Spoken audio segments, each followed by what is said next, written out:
Recording in progress. Good evening, everyone.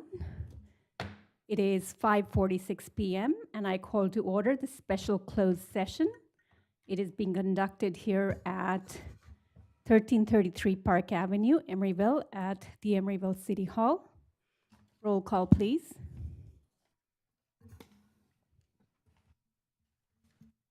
Councilmember Mora, Here. Councilmember Pryforce, Here. Councilmember Welsh, Vice Mayor Solomon, Mayor Carr. Present. Are there any ex parte communications? Seeing and hearing none, I'm opening the floor for public comment on closed session items only. Seeing and hearing no public in the room, coming to the podium, we'll convene in the closed session room.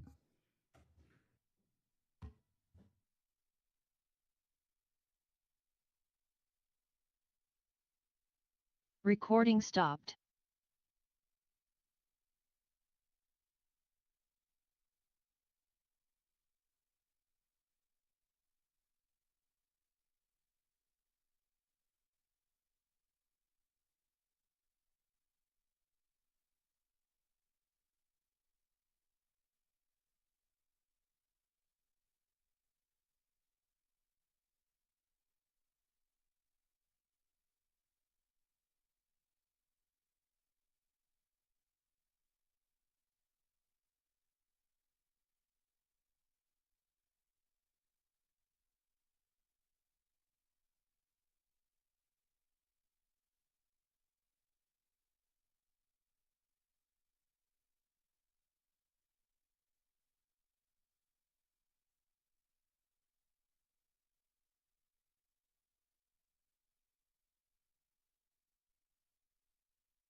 Yes, I was on mute. I heard you. Yeah, I heard you good.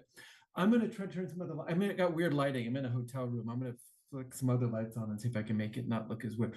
Or do panelists for Emeryville? I'm used to usually turning the camera on when I'm talking to the council. Should I assume I should do that or? Oh, okay. So it doesn't matter. Oh, okay. That's just fine. I could take my suit off too. All right. I'll mute until things get going.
Recording in progress.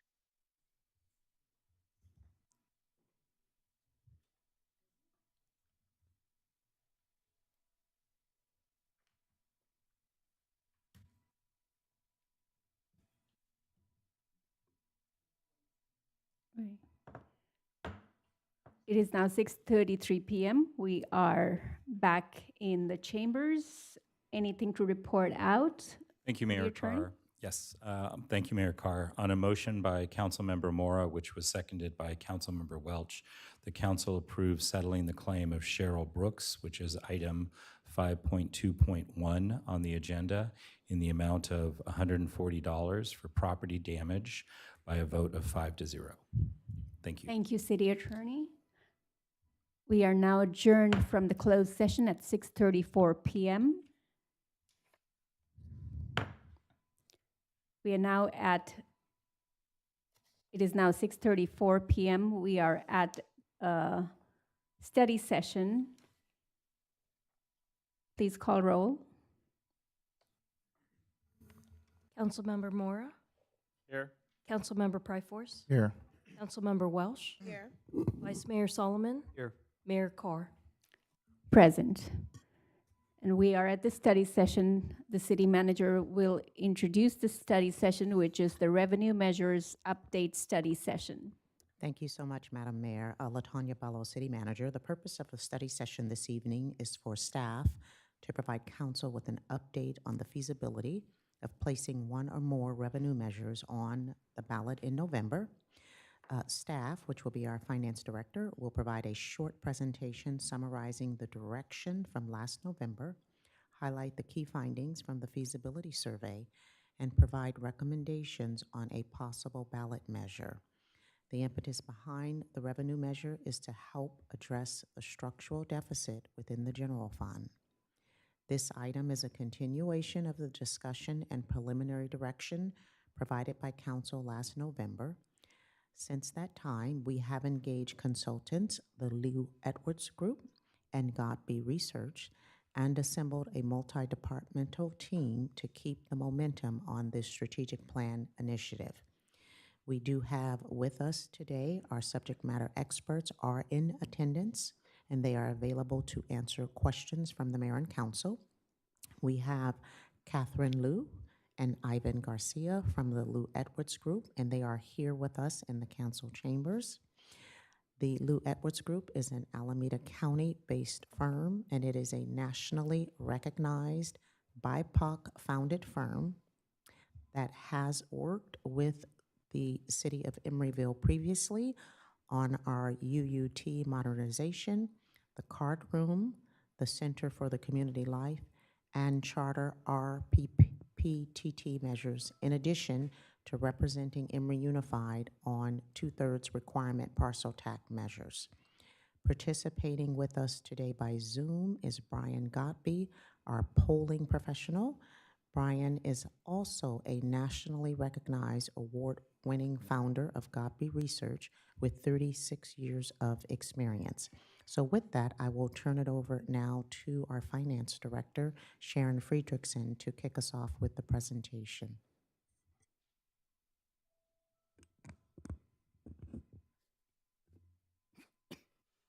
Good evening, Mayor, council members.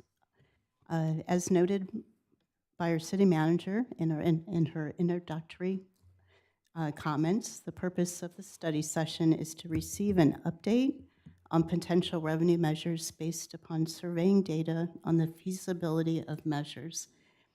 Staff is seeking direction from council to allow staff to proceed with gathering stakeholder input and draft required documents to place a business license tax reform measure on the November 3rd, 2026 ballot, and to forego placing a parcel tax on the ballot at this time. Next slide, please. One more, please. Thank you. As council is aware, researching revenue measures was a strategic plan priority in 25-26. The strategic planning session last year coincided with the development of the fiscal year 25-27 biennial budget, which indicated the general fund faced a structural deficit of nearly $8.3 million, projected to approach nearly $13 million by fiscal year 29-30. In light of this, staff researched various revenue measures, presented those options to both the Budget Advisory Committee and the Budget and Governance Committee in September, and then to Council in on November 4th, 2025. At that time, Council provided preliminary direction to staff to continue to explore the viability of a business license reform and/or a parcel tax measure. Next slide. To recap, in November of 2025, staff presented an extensive business license study that included a comparison to comparable cities. It included rate models looking at increasing the rate for a single gross receipt model, or looking at a tiered structure under the variable gross receipt. Council provided conceptual support to consolidate our current 56 business classifications into 5 base categories to allow for simplicity and to explore variable gross receipts based on business type. Next slide. As indicated on the slide, the variable gross receipt model really strives to achieve a balance between equity and revenue generation. It looks to have businesses that contribute to other revenue, such as sales tax, assigned a lower rate, while on the other hand, higher rates are applied to categories that generate significant revenue but do not contribute to other revenue sources. Next slide.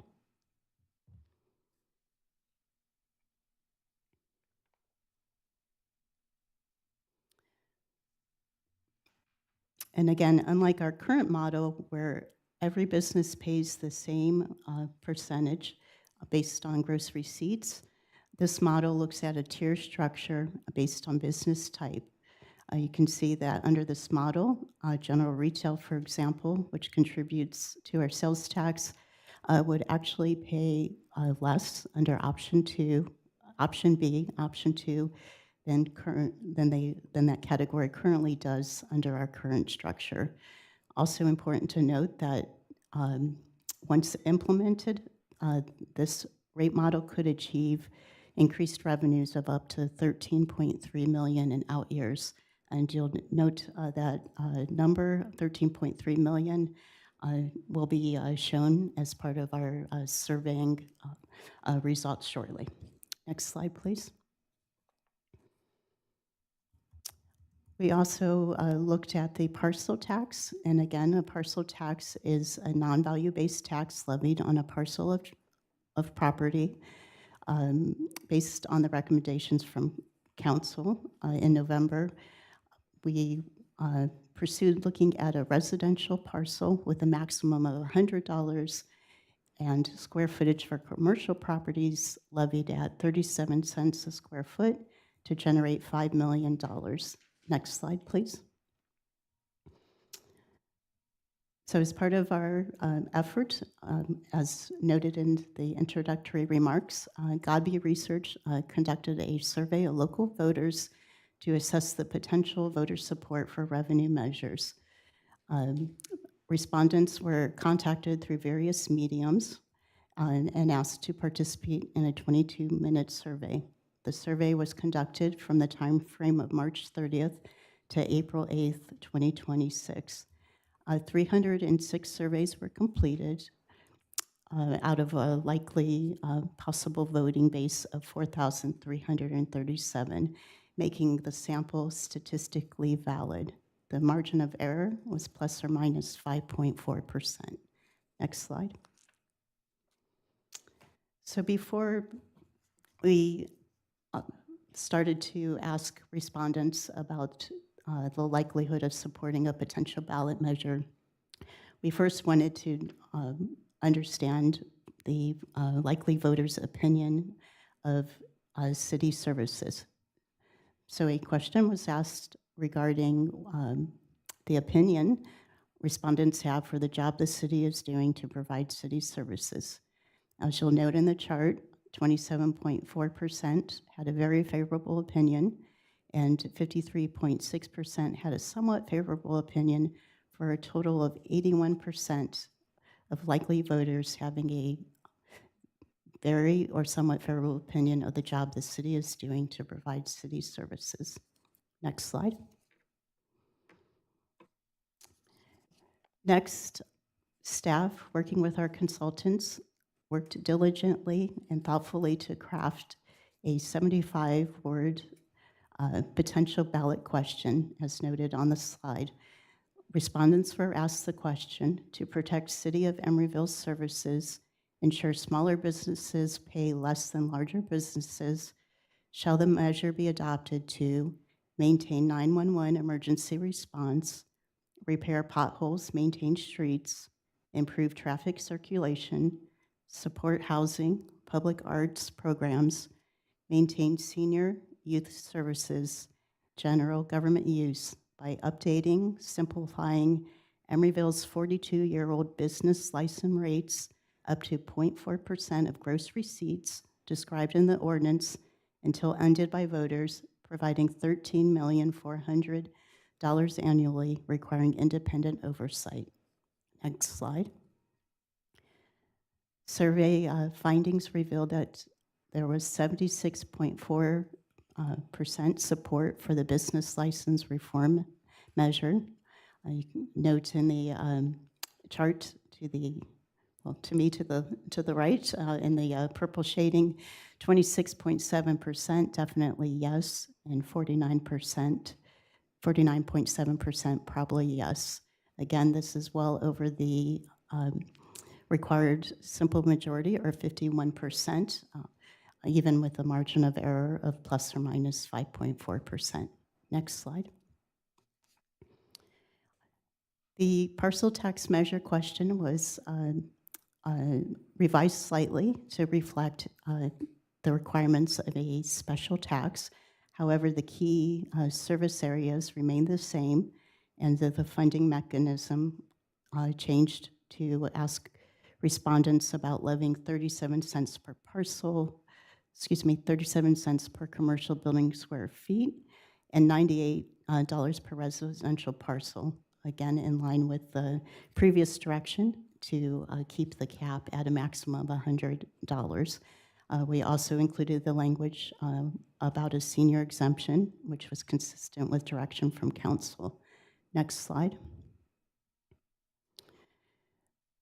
For this question, the support for a parcel measure tax was 51.8%, even with a margin of error of plus or minus 5.4%. This is less than the 2/3 requirement for a parcel tax, or less than 66.7%.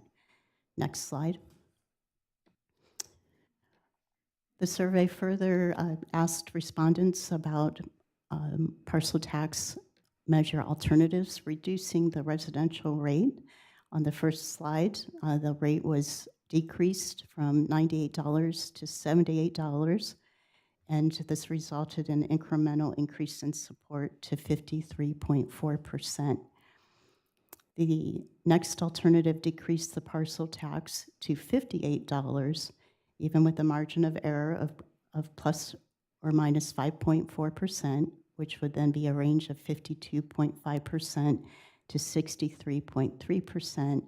That's still within, still less than the 66.7% voter approval required for a special tax.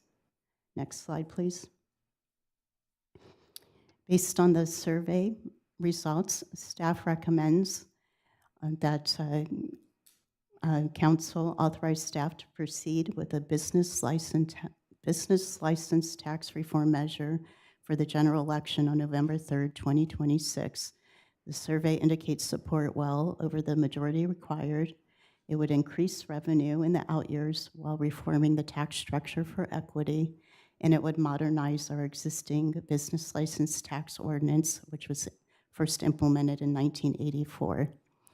Staff, upon receiving direction from council, will engage the business stakeholders in the community on the business license tax reform measure and service needs through small business roundtables and other educational outreach.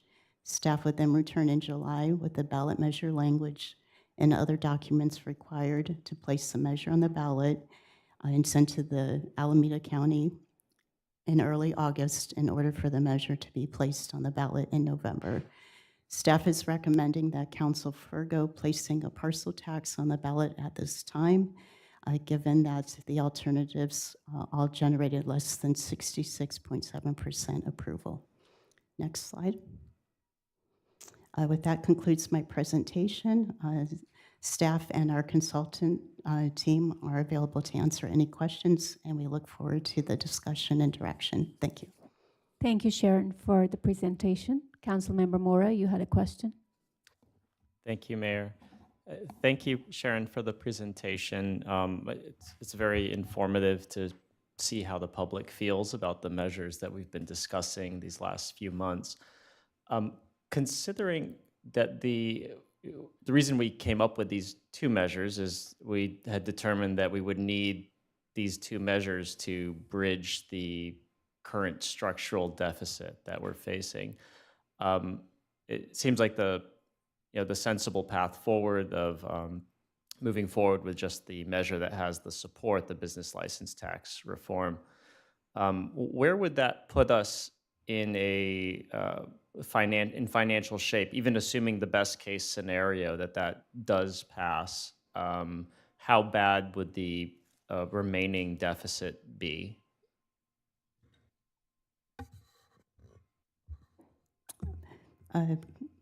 Council Member Mora, so our 27-28 projection currently we have a deficit of about 11 million. The business license tax, if approved by the voters, is projected to generate 6.5 million. However, there will be a little bit of a timing lag.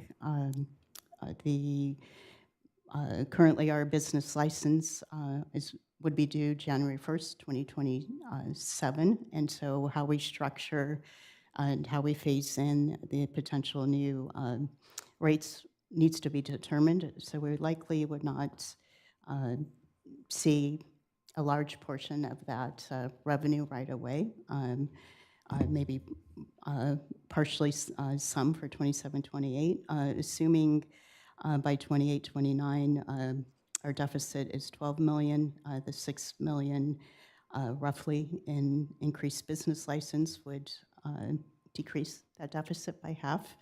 And in 29-30, again, 13 million, again, business license increase about 6.5 to maybe even 7 million would also decrease our projected deficit in half. Okay, so that's a good point. I didn't even think about the phased approach. So even in a best case scenario, if it went into effect right away, we're really just talking about mitigating half of the city's deficit, even in a best case scenario. That's helpful to know. And then the other question I had was just a clarification on the language. We said that the business license, in the survey, it said that the business license tax would be used to fill that full 13 million, but it doesn't sound like that's entirely accurate. Could we go back to the survey question? Well, the council member Moore, why they're bringing that up again, since the measure, if approved, would be in place until changed by the voters, we wanted to be transparent with the voters of down the road how much that revenue would potentially generate annually, which would be that 13.4 million. There you go. 13. So just the business license tax alone would be creating 13.4 million that's in 2030. Is that? Likely, again, it would likely be effective January 1st, 2027. But again, we'd have to, and that's something we would continue to research if we receive the direction to move forward. about the timing and how to phase in and how to structure the rate. For example, there may be scenarios with new licenses paying the new tax rate and then phasing in for renewals in, say, July or January of the next year. I think where maybe I'm getting stuck is I know the total deficit in 2030, I thought that number was the 13.4 million. But here we are saying that just the business license tax would be providing that 13.4 million. So am I I think I'm missing something. Thank you, Councilmember Mora. So the 13.4 million for business license tax would be in totality. That is correct. Right now in our forecast, including our projected deficit, we're assuming our current business license revenue, which is about 6.5 million. So the 6.5 million that we currently receive and project, and that's built into our forecast, would be augmented by another I see. 6.5 Okay. million. The numbers However, are a coincidence. Yes, for the voters, the whole business license reform and the new rate structure could yield 13.4 million annually. I see. So, but maybe there's a possibility when we do pose this to voters, we could say providing an additional and then subtract the current state. Okay, I see where I was getting mixed up. Okay, thank you. You're welcome. Any further questions from the dais? Councilmember Pryforce. Hi, thank you for your presentation. So I think the parcel tax question, I think that for both businesses and residents, I think they're worried about owners who would be affected by the parcel tax, it being passed on to them. And that's a reasonable concern. So there's this Chris Rock skit on SNL where he walks into this fast food restaurant and he goes, how much for ribs? And the person gives him a certain amount of money. He goes, good Lord, that's a lot of money. And he goes, how much for one rib, right? And he does that for the soda and that sort of thing. Is it possible for us to slip in another ballot measure at this point, such as, I don't know, a vacancy tax? Like, is it possible, like, to slip in, a little something? No, not too much time. Councilmember Pryforce, again, we're on a tight deadline. As indicated, we would need to bring required resolutions and ballot language to this council before your recess to get everything to the county in August for November. So again, council would have to provide direction. We would have to engage our consultants and increase the scope of work to create a ballot measure, conduct the surveying, and get back. I think the time frame would be very, very tight and make it infeasible at this point in time. Gotcha. To continue the question? Yes, you may. So there's still a possibility, even though it's popular now, the government could get worse, right? And everything's forecasting that economically things will get worse. And so people's attitudes may change, even for this business license tax reform. I think it would be helpful in terms of polling to be a little bit more descriptive as to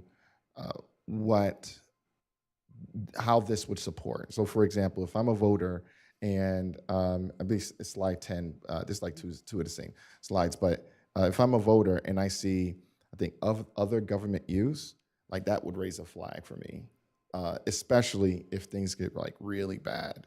The one that was said, I think it said housing and public art. I don't even know what that means, especially since the discussion, I think it's popping up in Evil Eye, I think maybe even the Tattler, about how many units we're going to get from a development. Ooh, that's not closed session, right? It's not. Okay, 4,300. Okay, all right. I think 4,300. Okay, I think. Okay, so so I think that I think a little bit more specificity would help in terms of selling this to the public if we actually detail a little more on projects, because I'm concerned that we might, we might miss this one as well. That's popular now, but it may get worse. And we have a whole lot riding on at least this one getting through.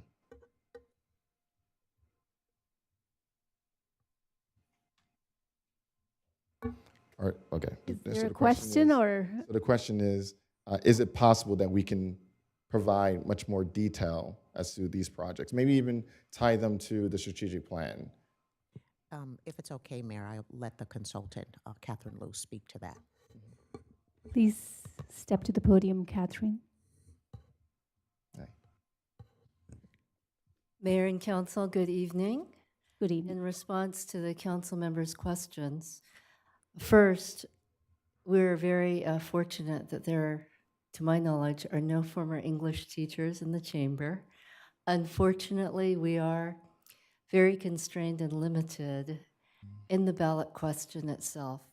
By law, it essentially needs to be a 75-word run-on sentence with a question mark at the end. And of course, the city attorney will address this point if he so chooses. The phrase general government purpose is actually required for a general purpose measure. So we look to the entire spectrum of options available to provide factual information to the public in a more elaborative fashion on other platforms, the city's website, frequently asked questions, municipal election information, and of course, through the efforts of any independent efforts that may arise during the election itself. Thank you. Any other questions? All right, I support moving forward with this measure since there is strong public support for it after I am done, Mr. Donahue. At the same time, I would like the process to be fair, and it seems like you've done a great job with the polling. Appreciate all the hard work that went into it, and I understand you are a very reputable company. I'm very glad to have engaged you. With that, we can go to public comment.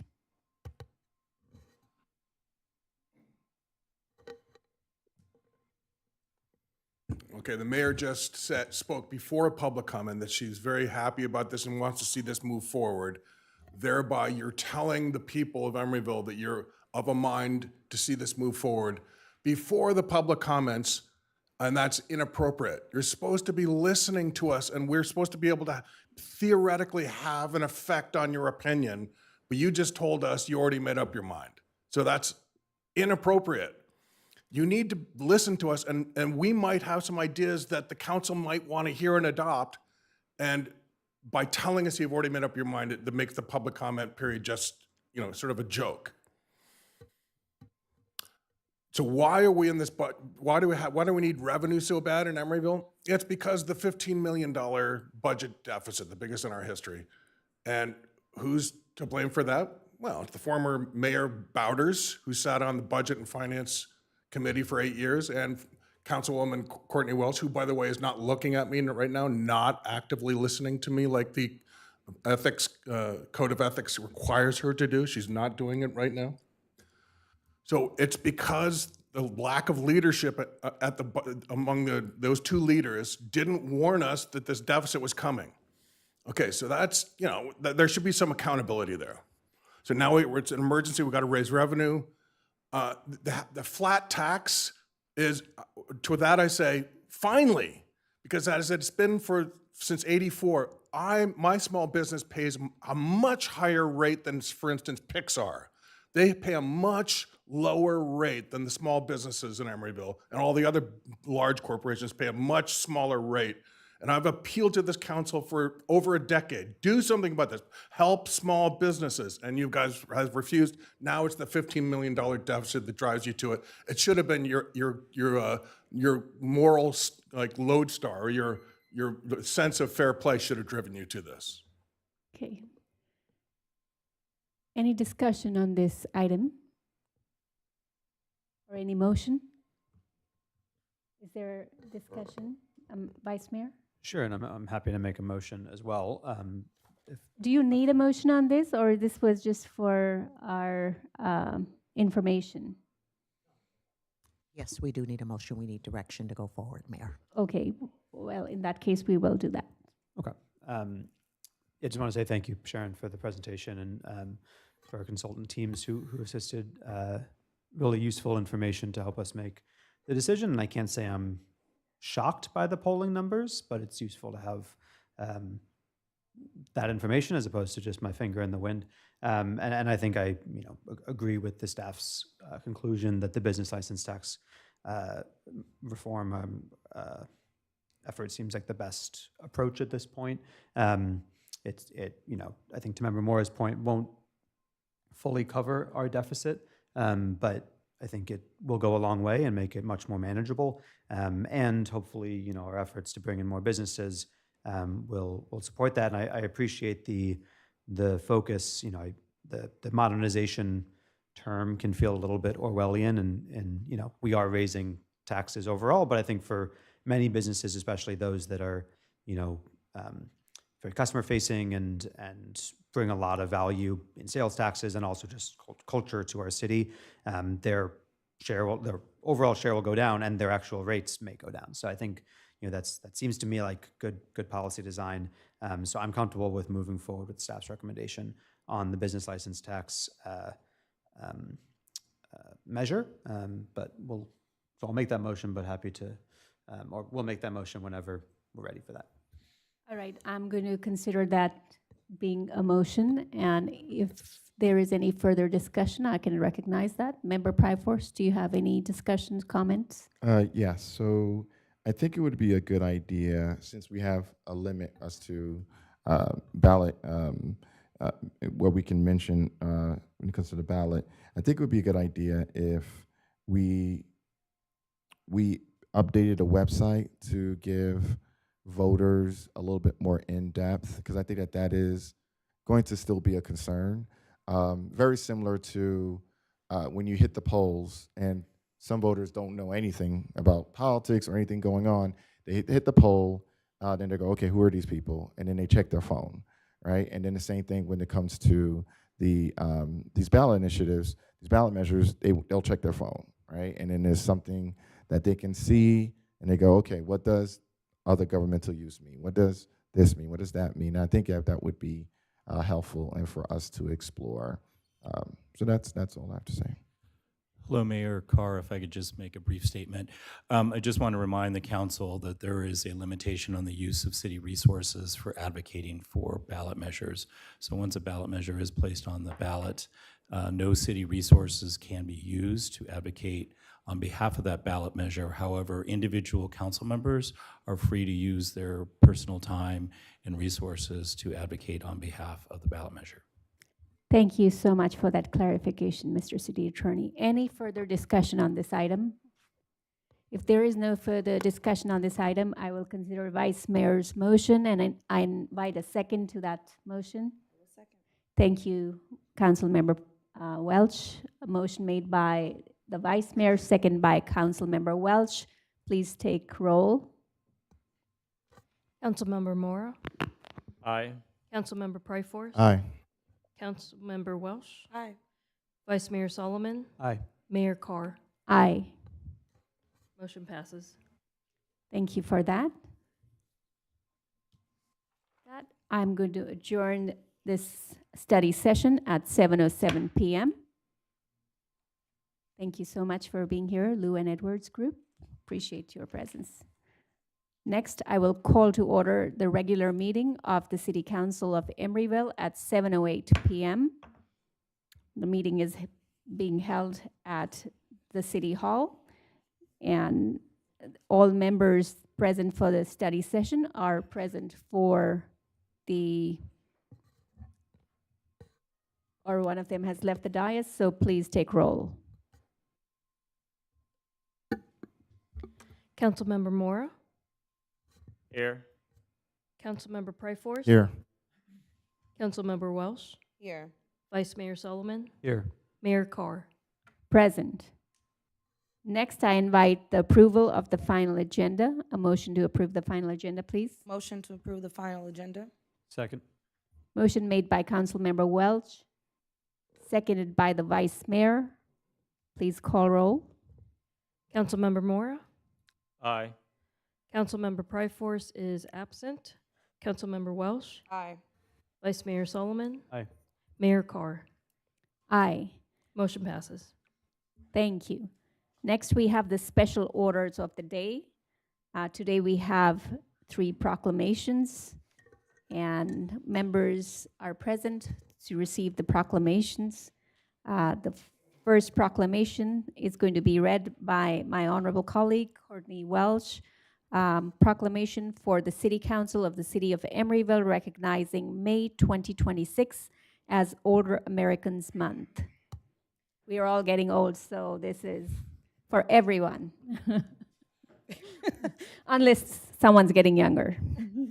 Thank you, Madam Mayor. Proclamation of the City Council of the City of Emeryville recognizing May 2026 as Older Americans Month.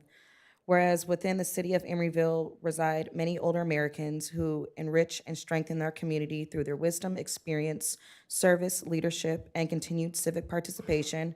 And whereas the 2026 theme for Older Americans Month is Champion Your Health, which underscores prevention, wellness, and personal responsibility as cornerstones for a healthy aging, encouraging an active role for seniors in managing and advocating for their health, accessing preventative care, and making informed decisions. And whereas the City of Emeryville is committed to engaging and supporting older adults, their families, and caregivers.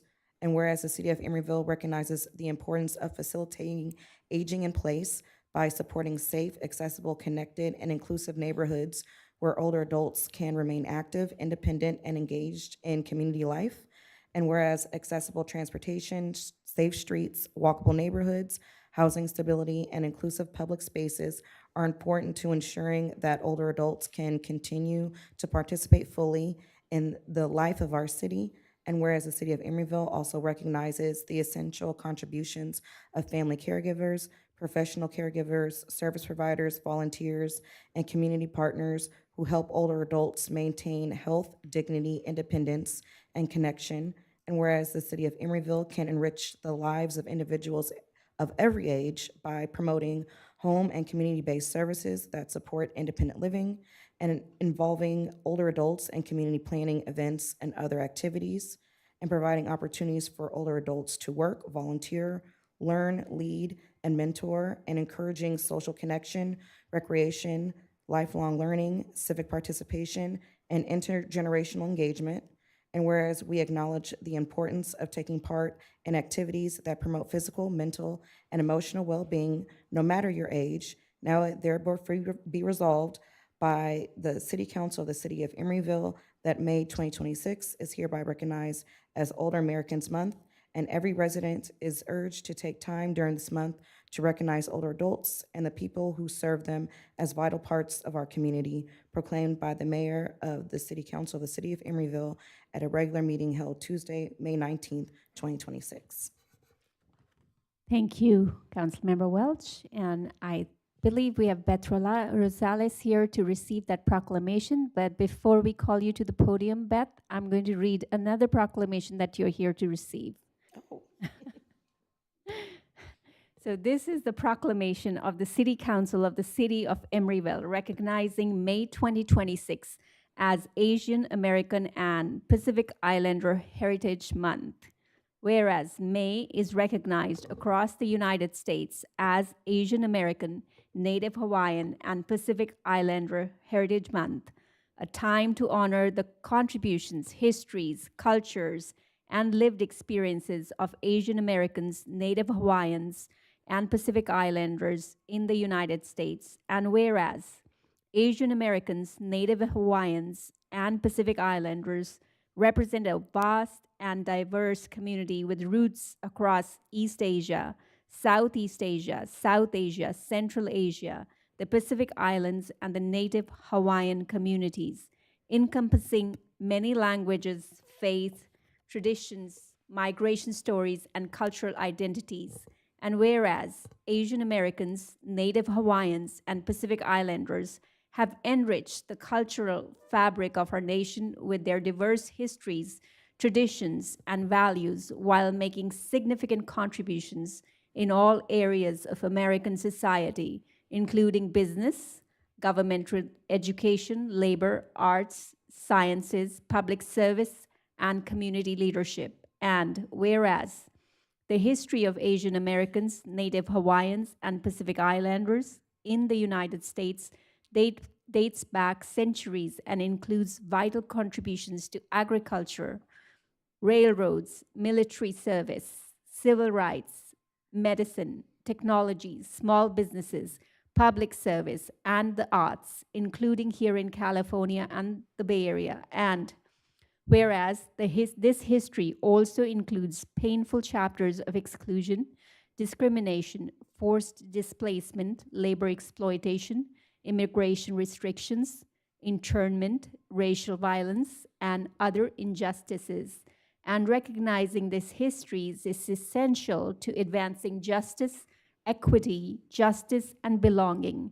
And whereas the city of Emeryville, with its rich cultural diversity, is home to many Asian American, Native Hawaiian, and Pacific Islander individuals and families who continue to contribute to the vibrancy, creativity, economic vitality, civic life, and success of our community. And whereas Emeryville celebrates the many cultural traditions, languages, stories, and contributions of Asian American, Native Hawaiian, and Pacific Islander communities, and recognizes the importance of visibility, representation, and inclusion in building a stronger community. And whereas this month provides an opportunity to reflect on our shared history, celebrate the ongoing contributions of Asian American, Native Hawaiian, and Pacific Islander individuals in Emeryville, the Greater Bay Area, and beyond,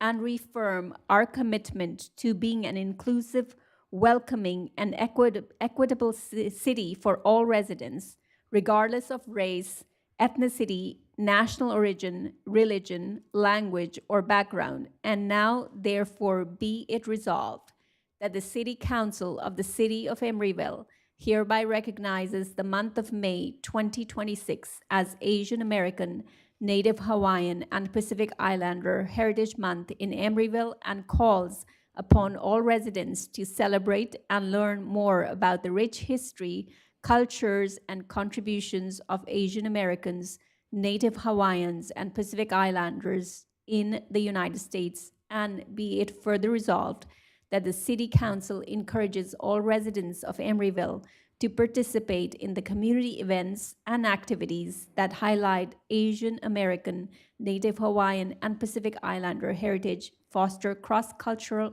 understanding, and strengthen our shared commitment to equity, inclusion, and belonging. Proclaimed by the Mayor of the City Council of the City of Emeryville at a regular meeting held Tuesday, May 19, 2026. And with that, I welcome you to the podium, Beth, to receive both proclamations. Thank you for being here to represent the Asian American community in Emeryville and in the region.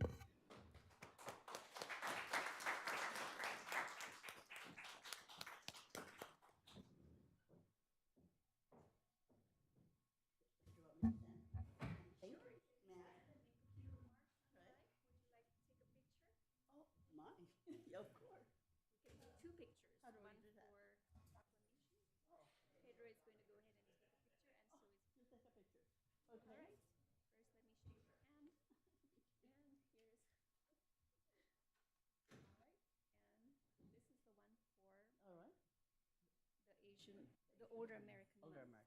Not that you're old. We're all old, but I you're am old. representing us. Thank you. Thank you. And the next Oh, one, my, another one. again, this one is for the Asian American. You're welcome. Thank you for being here and representing everybody.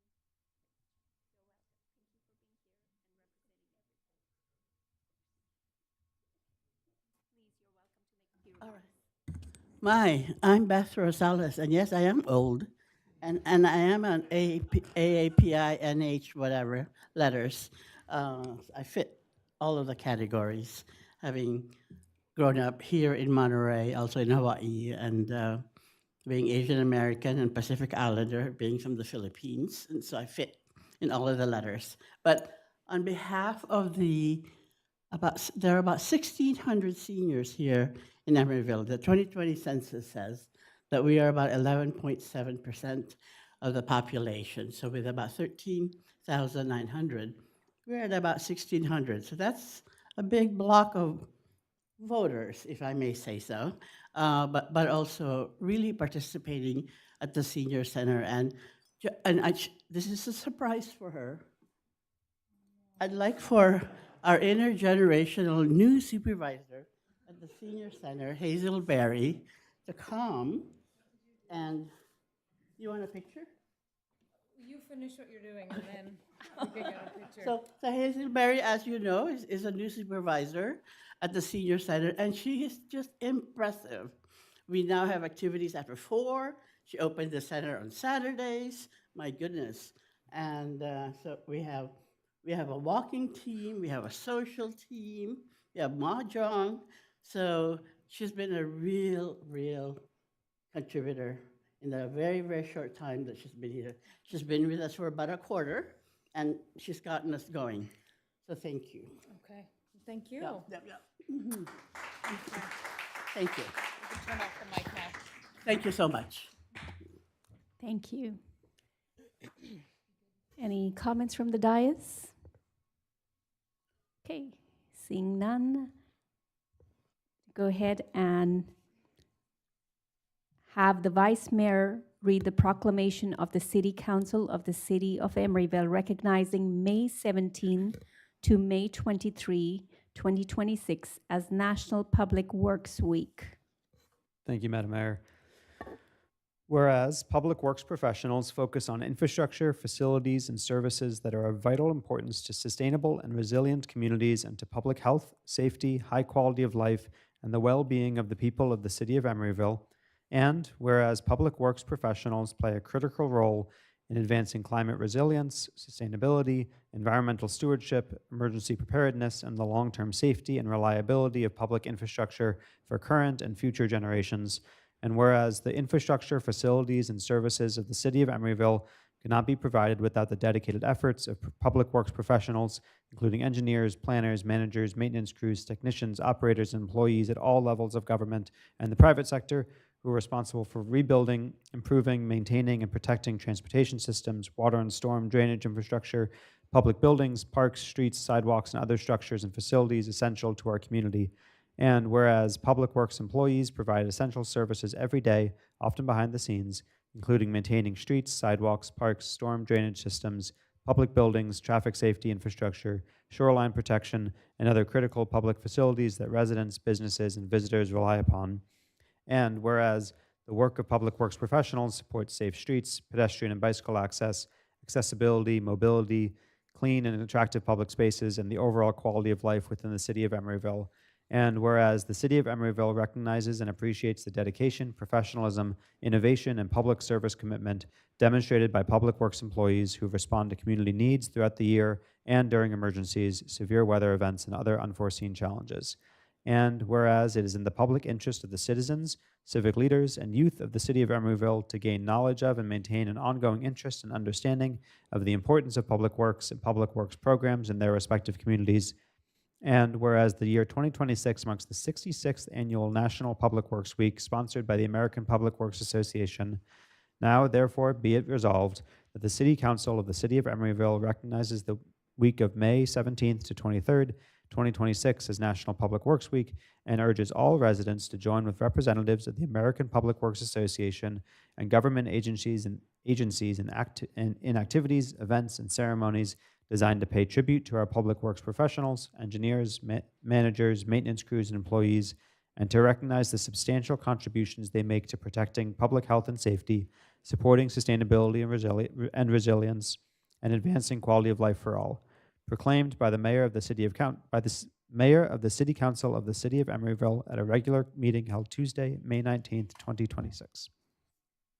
Thank you, Vice Mayor. And I believe the Public Works Department is here, represented by the Director, Mohammed Aloui, and other members of Public Works to receive it. We welcome you to the podium. We'll have our Operations Manager, George Rivera, accept the proclamation.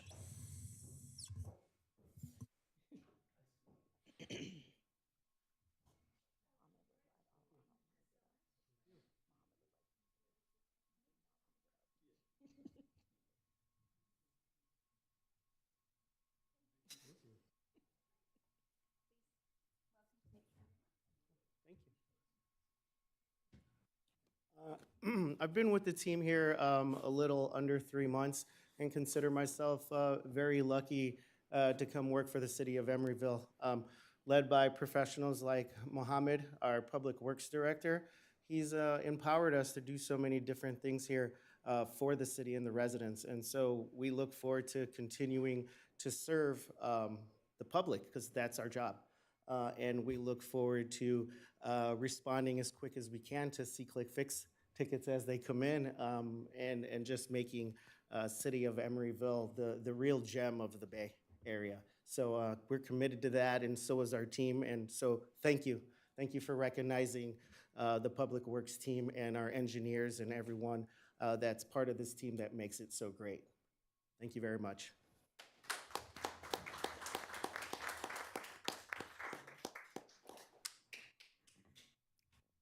All right. With that, is there any public comment on this item?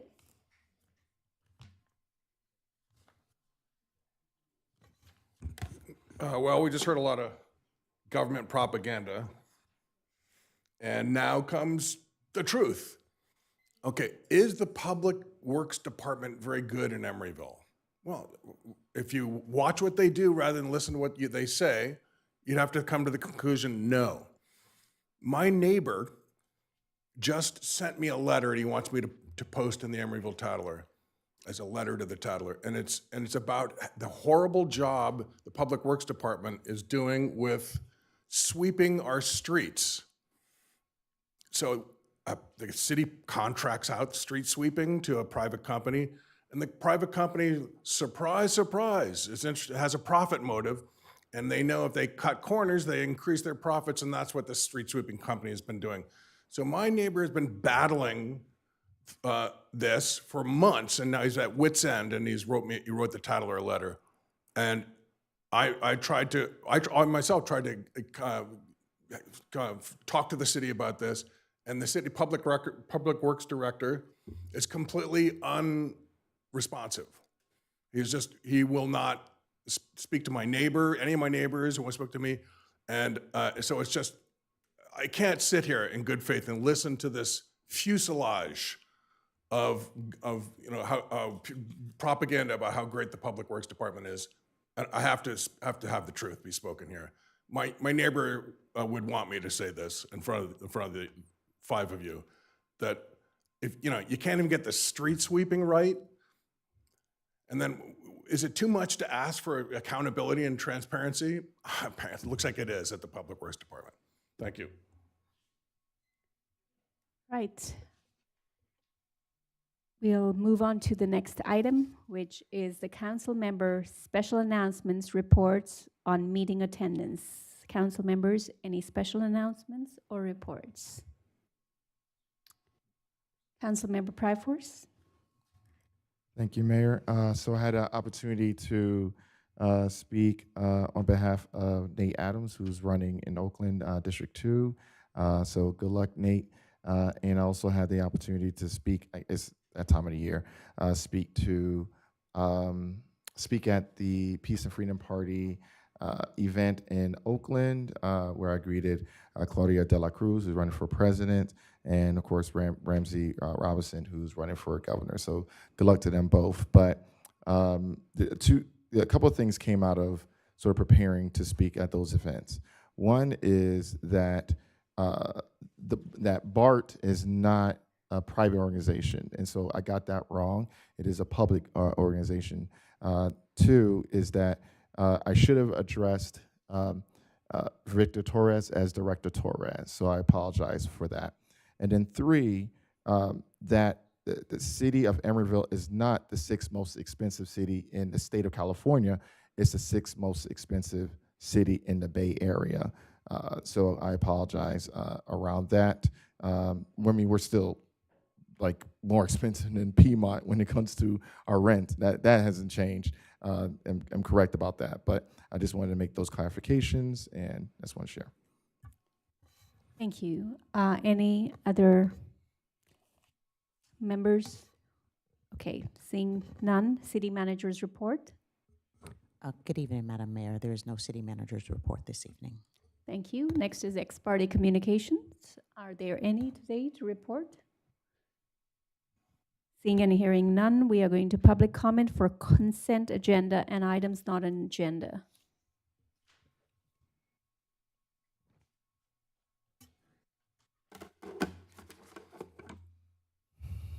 Well, the last time I was here, the mayor committed a Brown Act violation because the mayor tried to stop me from speaking during my public speaking time when I'm allowed to speak. So I spoke to the police about it, and I asked what can be done, and they said that, well, it is illegal. It's a misdemeanor. It's a criminal offense to commit a Brown Act violation. I said, what can be done? And they said they could refer it to the district attorney. So I'm here telling the mayor right now, you can't interrupt us during the public comment period. Got it? You gotta give us our 3 minutes or 2 minutes. Otherwise, you've committed a Brown Act violation. Now, regarding the last point here tonight, the city of Emeryville is being asked to give up, the taxpayers give $30,000 to a private company called the Emeryville Commerce Connection, which is a private company, and they represent business interests. And they came before the five of you, and when they first formed, they said they're gonna represent every Emeryville business. But I'm here telling you they don't, and they didn't, and they don't.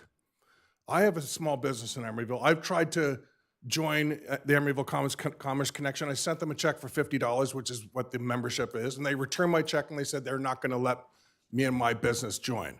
So they're not working the public interest, and so should public money be given to a company that is not transparent and not accountable? We don't know who their board of directors is. They refuse to tell me. We don't know who's on it. And so what comes with public money is you have to be transparent and accountable, and it has to be clearly in the public interest. This is a private club. It is an exclusive private club, and it would be unethical to put public money into that. And if they want to change their ways and be more transparent and tell us who's on the board of directors and truly allow any business and all businesses, it's a capricious organization. I'll invite a motion for the consent calendar. No, there's more public comment. Oh, I'm sorry. Please welcome to the podium.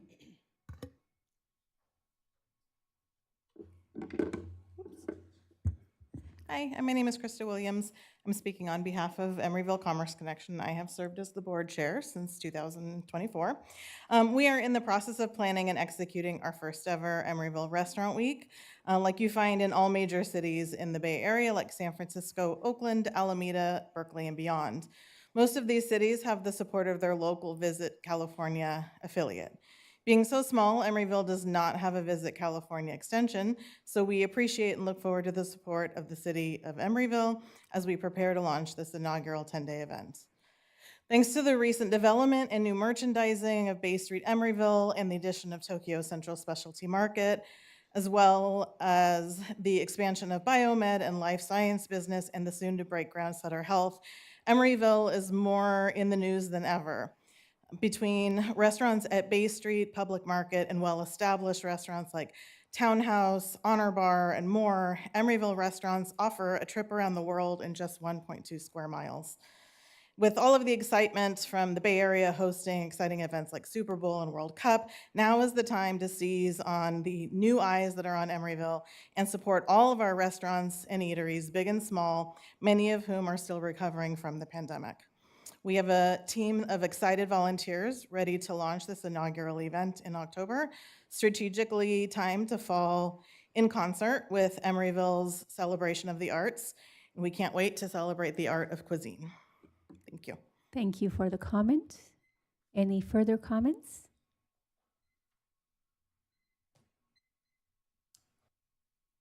Good evening. I'm Mary Lou Thierkoff. I'm the CEO of the Emeryville Commerce Connection, which we call the ECC. We started this organization for, it is an exempt organization. We're not a private entity. We are nonprofit, C6.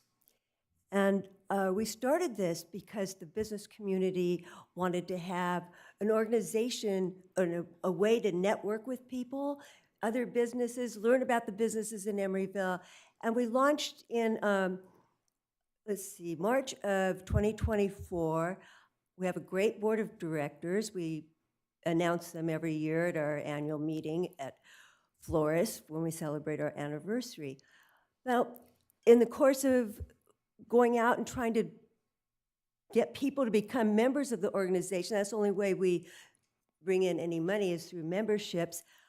We found out that the restaurants were still struggling, and to this day, 2026, lunch is still a difficult time for these businesses. So we came up with the idea of it's time for Emeryville to have its first ever Emeryville Restaurant Week. And we're very excited about this. And as we outreach the restaurants, they're really excited. And they're all trying to come up with good ideas and take photos of all their great cuisine. And in the midst of all of this, as Krista mentioned, we don't have an affiliation with Visit California, but we are creating Destination Emeryville for the city of Emeryville. And we're going to bring people here, and they're going to taste our culture and all our great cuisine that we've got here. We're going to elevate the culinary scene in Emeryville, or at least build awareness of what it is.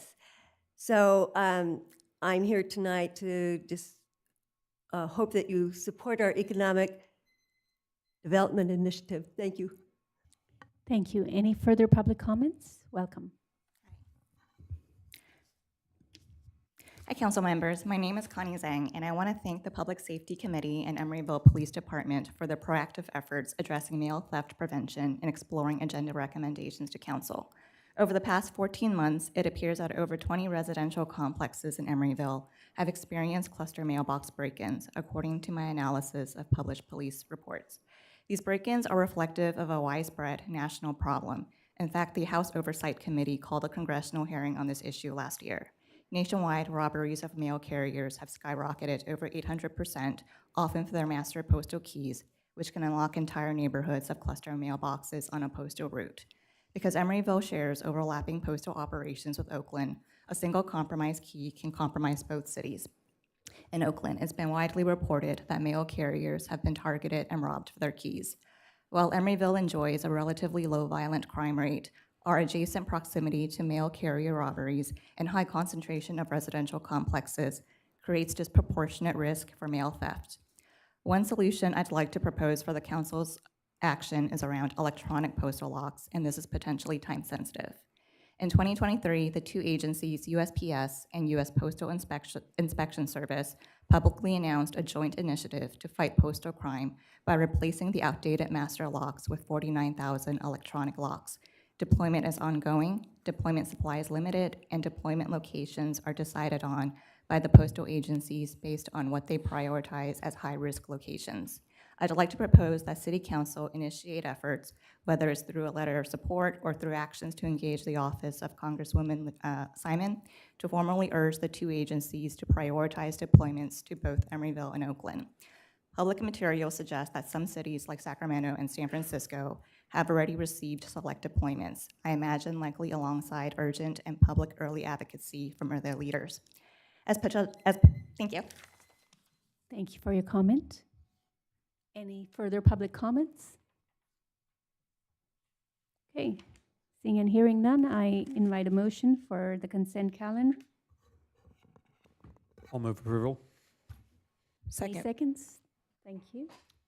Member Oh, Member Pryforce, did you need to pull out any items or had a question about any items? Yes, I'd like to pull out a couple items. All right, which items do you want to pull out? I'd like to pull out 9.5, 9.6, let's see, 11.2. That is not on the consent. I'm sorry. Yeah, action item, sorry. Yeah, there you go. Yep. All right. In that case, I invite an amended motion or a substitute motion. Will you be making a substitute motion? Councilmember Pryforce? Yes. I'm also Make a comfortable. substitute motion. Mhm. I'm also comfortable amending my motion to just approve 9.1 to 9.4. You are comfortable with making that motion? All right. And a second to that? Councilmember Pryforce, are you Yes. seconding that? Yes. Okay. So we are moving the can we move the consent calendar for 9.1 through 9.4? Councilmember Mora? I'll second. All right, take roll for that. Councilmember Mora? Aye. Councilmember Pryforce? Aye. Councilmember Welsh? Aye. Vice Mayor Solomon? Aye. Mayor Carr? Aye. All right, we have, are there any questions on the resolution of the City Council of the City of Emeryville opposing the Iran war? What is your question, Councilmember Pryforce? So it's not a question. Do I wait for discussion or just? Yeah. Okay. So on behalf of the Wellstone Democratic Renewable Club, they would like to say thank you to every member of the Emeryville City Council for this opposition and for essentially streamlining this across Oakland and Berkeley. We were the only city that didn't have this, and so they'd like to say thank you. Right. Any further questions or discussion on 9.5? Seeing and hearing none, what is your question or discussion or comment on 9.6? Councilman? Yeah, I will after both of them. So I have several questions around 9.6 that Chad or Mary Lou can answer. So 9.6 is a consent calendar item to provide for Restaurant Week $30,663, and this is for Restaurant Week. And I just want to start off in terms of saying that I actually do support this. So my questions is just transparency for the city, because there's some issues as was raised earlier as relates to our connection to ECC or any other organization. So it starts off with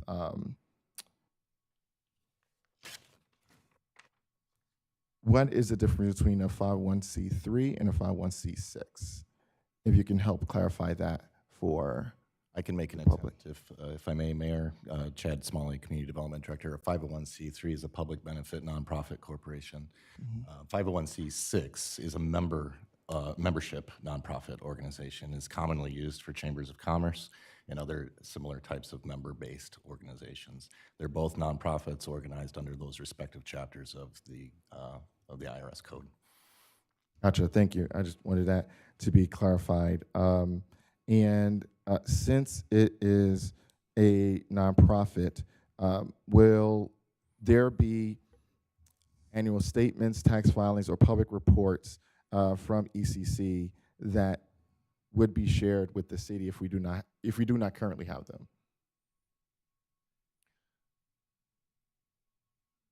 I think, yeah, ECC is probably best positioned to answer the filing requirements they have with the IRS for their organization. Yes, the answer is yes, and if you would like to see our numbers, I can provide them for it. Okay, awesome, thank you. And this is just prior to us allocating these funds. Bless you. So the board of directors, is that publicly available on the website? Because there's also, when you're a nonprofit, you have to report who your board of directors are, but is that publicly available in terms of who the board of directors, the complete board of directors for ECC?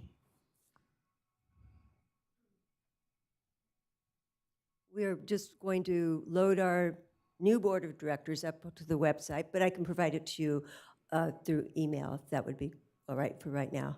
Yeah, that would be terrific. Yeah, as long as the members of our city are aware of it. And so I want to thank ECC for its inclusion of small, independent, immigrant-owned, Black and brown businesses. I've seen the efforts that you have made to include them in the bunch. And so I wanted to know during Restaurant Week, will there also be a focus on these businesses? Always with this group. Yes. Thank you. I appreciate especially your work when it comes to the BIPOC initiative that we have.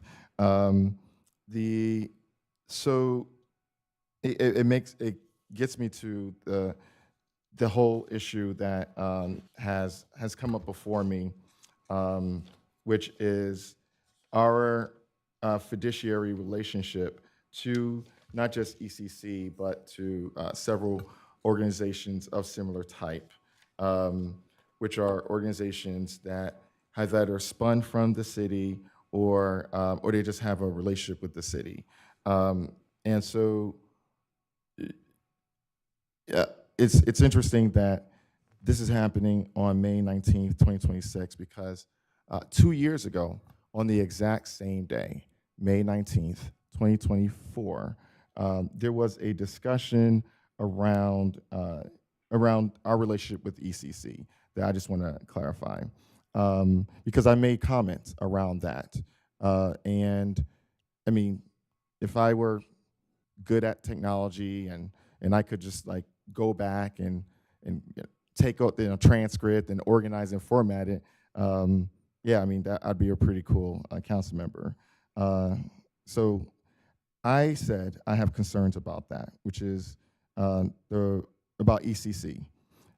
Typically, you have city government that has a committee to address economic issues, and then you have a chamber of commerce, the organization that this private organization that has spun. It seems like off of the EDAC also contains members of the EDAC as well. I believe Diane Martinez, former council member, mayor, commissioner on the board, as well as Scott Donahue, who is on the board. So it doesn't seem like a very independent entity. It seems like a very influential body. But you're saying that that has changed, and so it needs to be updated again. So thank you. So I just want to clarify that to anyone that is not current.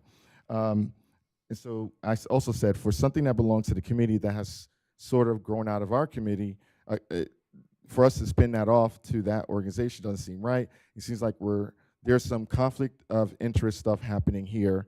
These are two separate bodies, and they should be treated as two separate bodies. And then I believe there was a question that was then made to City Attorney John Kennedy and us to there being a conflict of interest. And then City Attorney John Kennedy then asked Mary Lou, is there a conflict of interest? And you pretty much were like, nope. So, and so then that was cleared, right? So interestingly enough,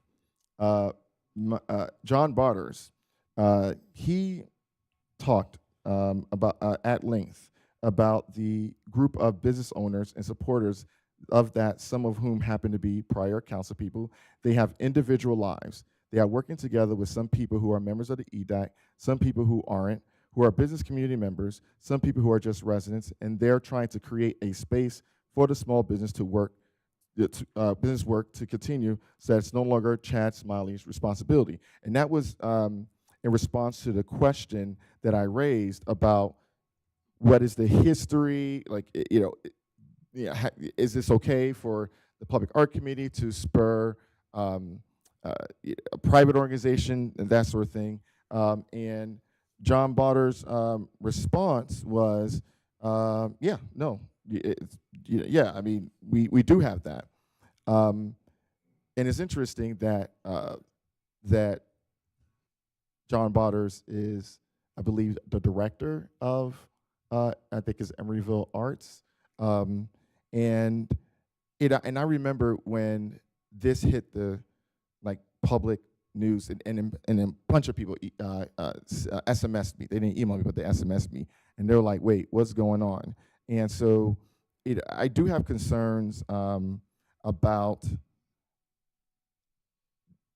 our relationship to organizations that sort of mirror what happens in the halls of Congress, the Senate, which is that when we leave this dais, then we go work for organizations or become the heads of organizations and that sort of thing. And this is pretty common, and that's one of the reasons why people hate politicians, because we pump money into organizations. I'm not saying that's happening here, but we pump money into organizations, and then when we leave the dais, we then join those organizations, and then we get a check for them. And we've seen this plenty of times. And so that's something that I am concerned about, because it doesn't qualify as a conflict of interest because they're no longer in office, but it still looks pretty shady. One of the reasons why I believe that we do need help with Restaurant Week, and it's very important in terms of the livelihood for our city. The reason why I am addressing this is not just for transparency, but because we have budget issues, and because of our budgetary issues, things need to be looked at a bit more closely. And one of the things is that if we use the same overlay for that we're doing for ECC, can we apply that same overlay to ECAP or any other organization that has this sort of relationship to to the city of Emeryville, and being able to provide funds to the city of Emeryville. I mean, the city of Emeryville being able to provide, let's just say, equal amount of funds to these organizations. And so that's something that I think it would be cool to have. And once again, not something that takes away from ECC, but I think that from a equitable standpoint, that it would be good if we supported other organizations, especially when they have they are nonprofit organizations that provide a public good that the city can benefit from. And so I think that those are my comments.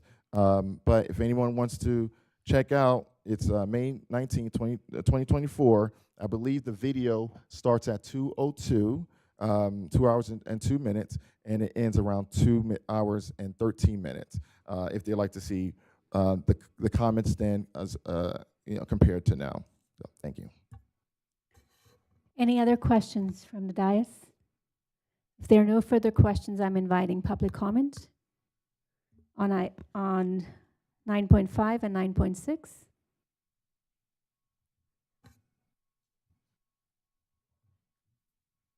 Yeah, I'll just reiterate that the CEO of the ECC was here a couple years ago as the ECC was branching off of the EDAC, the Emeryville Development Advisory Committee, which, by the way, they received public benefit at that time, not necessarily monetarily, but benefit that the taxpayers paid to get information that we then gave to this new private organization.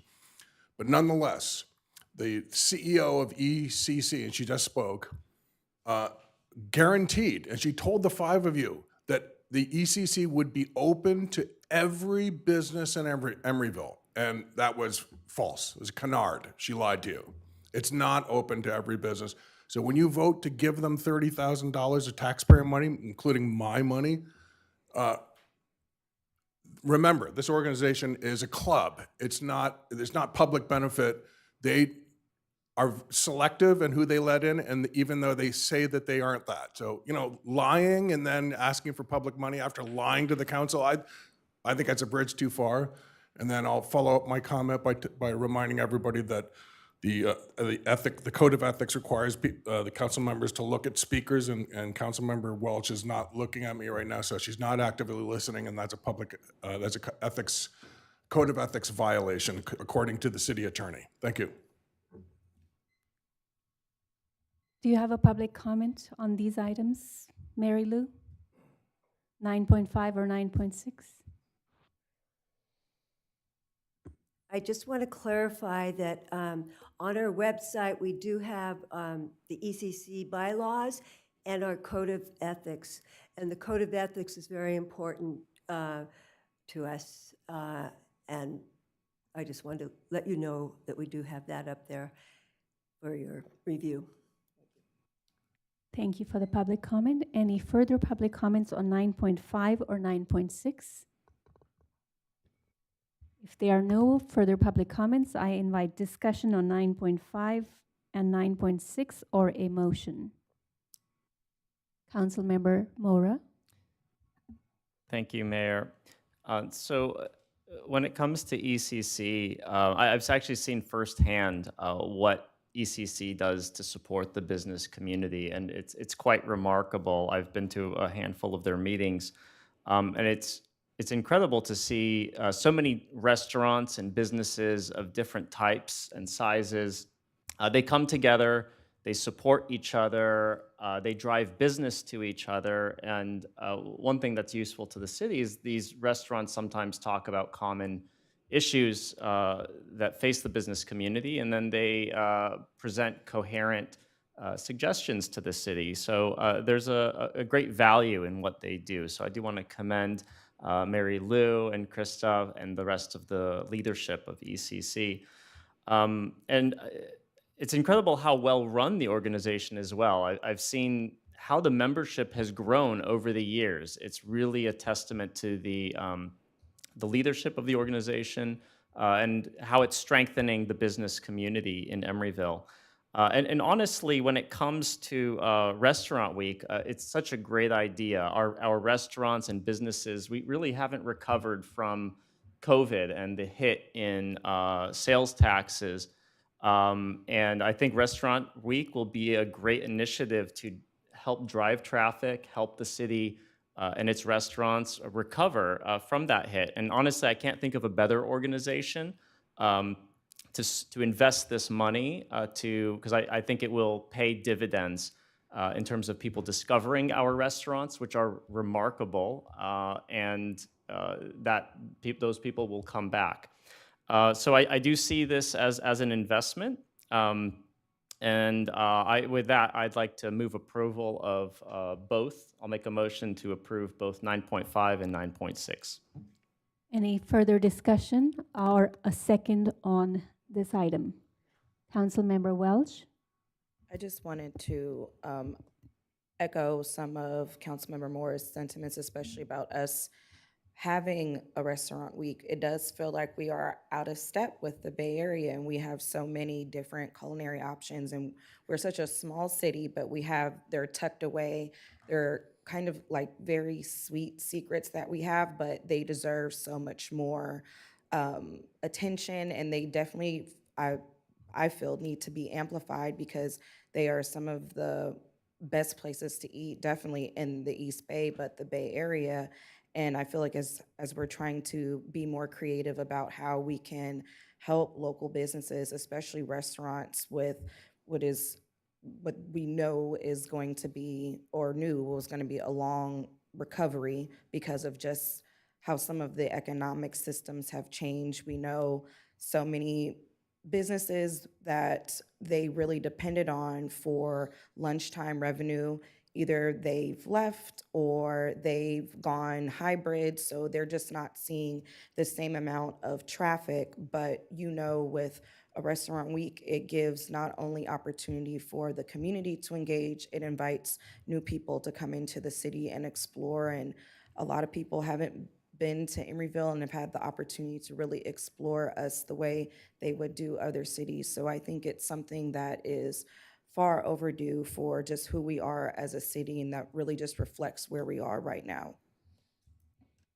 Thank you, Councilmember Welch. Any further remarks? Councilmember Pryforce?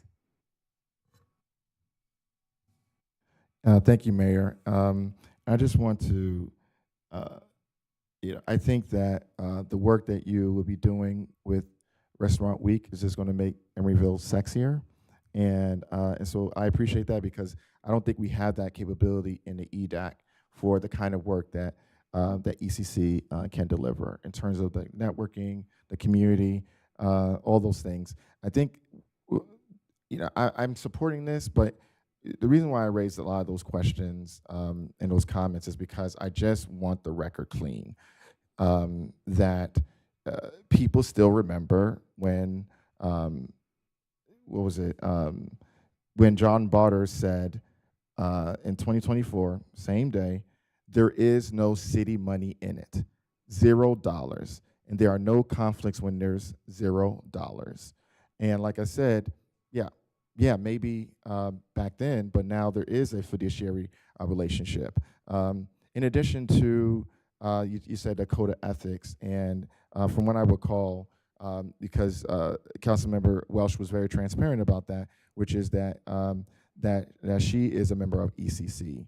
And so I don't know if that invites any disclosure, attestation, or recusal, but it's just really important that for us to make this relationship, and people not calling me and sending me text messages, that the record is clean as much as possible, and that because it's public dollars, and so public dollars should go to public benefit, and then when we have, because 501c6 is also like any chamber, it can also lobby, right? They allow to lobby, and so there are a couple of things that 501c6 is able to do that 501c3 isn't. And so it's really important to make sure that things are clear. So we go into Restaurant Week. For me, hopefully there'll be some vegan food that I'll be able to dive into. But I just want to just set the record straight and clean so that there is transparency with this relationship. Thank you. Councilmember Welch, do you have any further comments for the discussion? I just wanted to note, to clarify, I'm a community member of the ECC. I'm not a board member. I do not vote. I do not receive any type of payment or stipend. I do not work with them. I'm simply a community member, which is basically an associate member. Thank you, Councilmember Welch. Any further discussion or comments? Councilmember Mora? Just one quick point of clarification. I do think it's important that people know that the city does not fund the day-to-day operation of ECC. What this $30,000 for is essentially, they're a service provider where we would be paying them $30,000 to run this initiative, this Restaurant Week. For the reasons I've stated before, I think this is quite a good investment, and we'll get a lot of bang for our buck on this. So that I'll come back to my motion that's still on the table. Any seconds? I invite a second to the motion, or any further discussion or or remarks or comments by the dais? I'll second that motion. Thank you, Vice Mayor. And we can go ahead and take roll, please. Councilmember Mora? Aye. Councilmember Pryforce? Aye. Councilmember Welsh? Aye. Vice Mayor Solomon? Aye. Mayor Carr? Aye, and I just want to thank ECC for all the hard work they do. I have also witnessed all the hard work you do. Myself, as a first-hand person, you stay there, your board works hard creatively and is there almost all night to clean up, and it's wonderful how you bring the businesses together. And I am grateful for this targeted economic development effort that's going to help our food and beverage businesses to promote Emeryville as a destination and align with the arts and culture 40th anniversary that we are going to have in our city. So I would like broad participation and a post-event report so we can understand the return on investment, which I hope will be fantastic. Thank you. With that, I'm going to move on to the motion where we have called roll. Thank you, we've done that. So we're going to move on to public hearing, 10.1. And it is now 8:03 p.m. I'm going to open the public hearing on 10.1, which is an ordinance of the City Council of the City of Emeryville to amend the general plan and to amend Title IX. Looks like Navarre Oaks is going to present, so I'm going to leave the rest of that to her. Thank you, Mayor. Thank you, Council.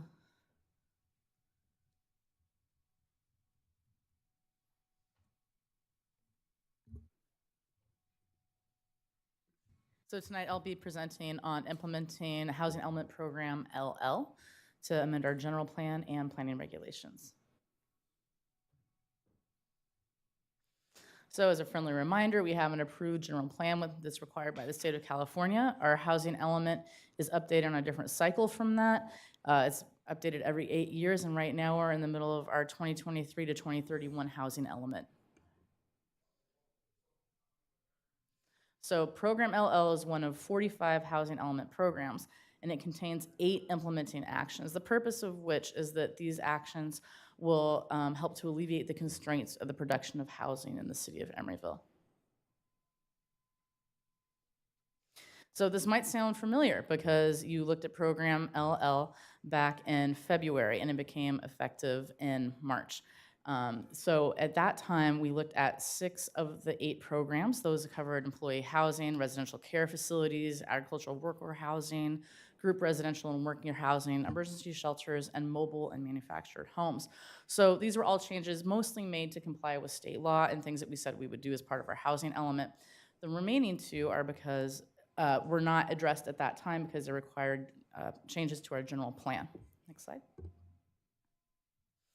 So the changes to general plan and planning regulation amendments require a different process. And so that's why they're coming to you later than the rest of the other Program LL items.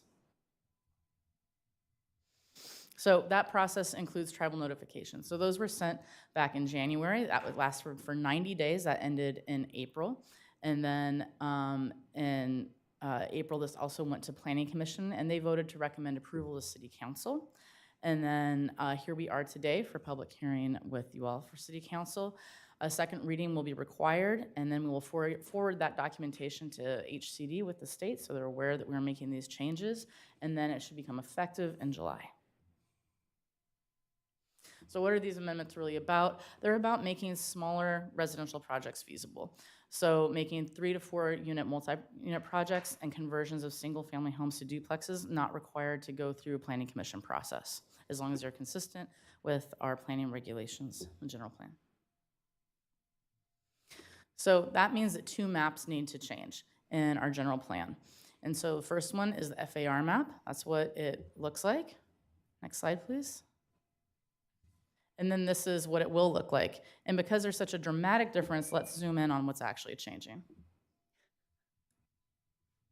So here we go, zoomed in. The existing one is on the leftmost. In the middle, the changes are striking that there is a base and a bonus, and then you end up with no bonus. I want to really emphasize that this is matching how we deal with height in these same districts. This is only applying really to the lower density areas of the city, the eastern neighborhoods for the majority of it, and that's our Doyle Hollis and our Triangle neighborhoods. Next slide. And then the other one is our density. So again, if we go to the next slide, you'll see how that's changing.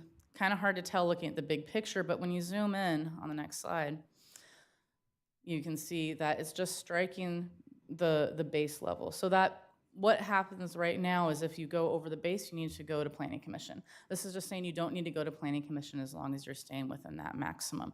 We're not changing the development potential of the city. That's why this isn't changing, it's not triggering anything for CEQA, right? We're not requiring an EIR because we're not changing the development potential. We're changing the process and making the process easier for these smaller projects. Next slide. So what are these planning regulation changes? If we change the general plan map, what happens to the planning regulations? It changes a table for the FAR and a table for density, and then it changes the maps that we also have in the planning regulations that are just copies of the general plan map. See? And here's what that table looks like, just getting rid of that top row for floor area ratio. And then just amending that top row for the residential density. Next slide. So as I mentioned, this does not trigger CEQA. This does not require anything from that because this is implementing an approved housing element. So there's no fiscal impact to this. Staff communication with the public or the public meetings that this is going to. There's no conflict of interest involved. Next slide.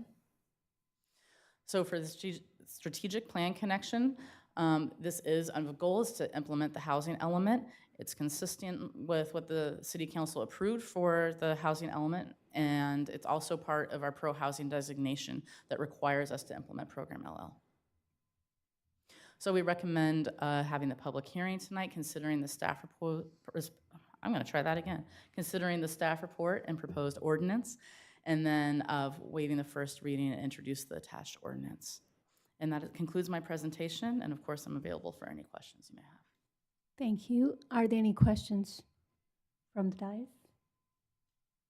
Okay, there are no questions. I'm going to invite public comment on 10.1.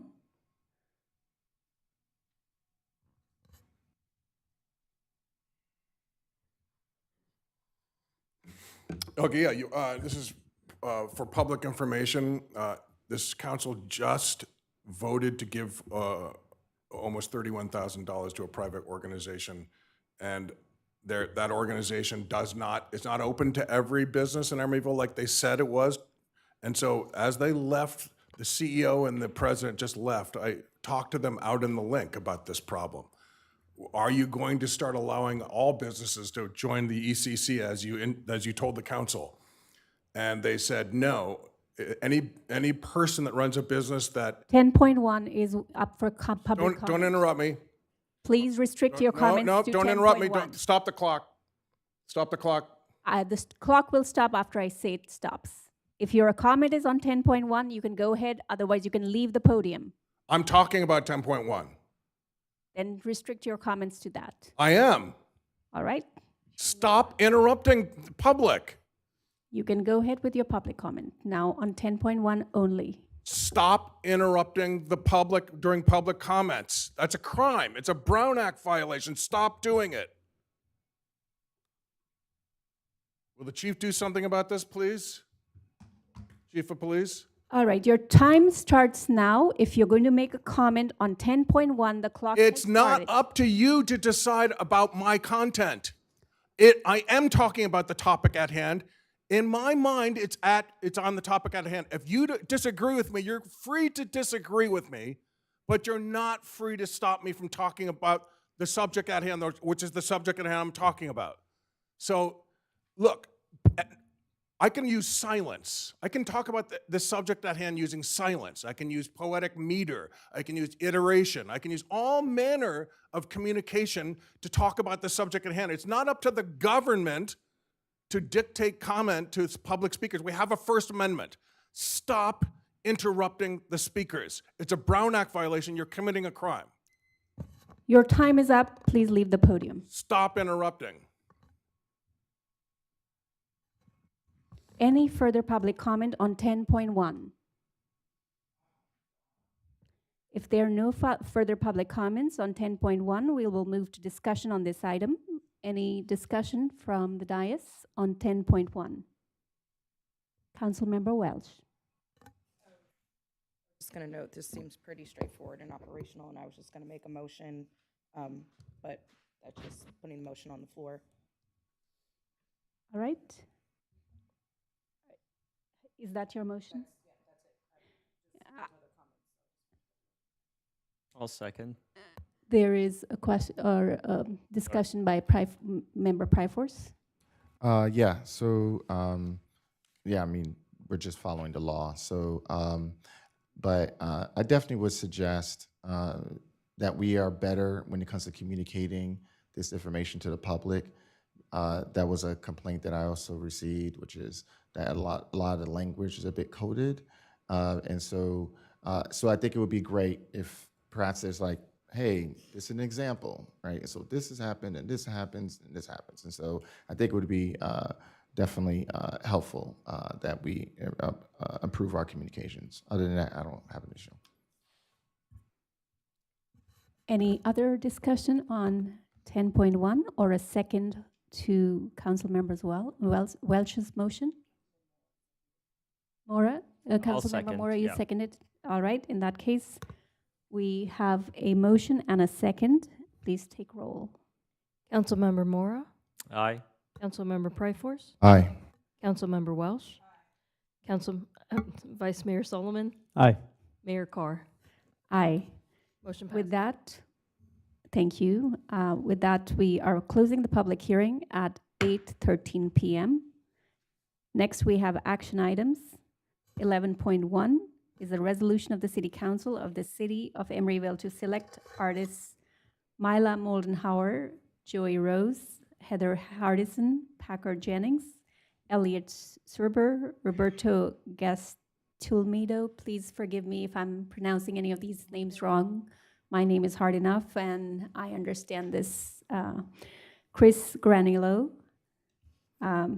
Carrie Lederer, Aaron Fong, and Thomas Jones as the recipients of the 2026 Visual Arts Grant Program, approving the artworks proposed by the recipients, authorizing the city manager to execute grant recipient contract with the recipient for the installation of the proposed artworks, and appropriating an additional $750 from the Public Art Fund to the operating budget for the fiscal year 2026 and 2027 for the 2026 Visual Arts Grant Program. Thank you, Amber, for being here to present.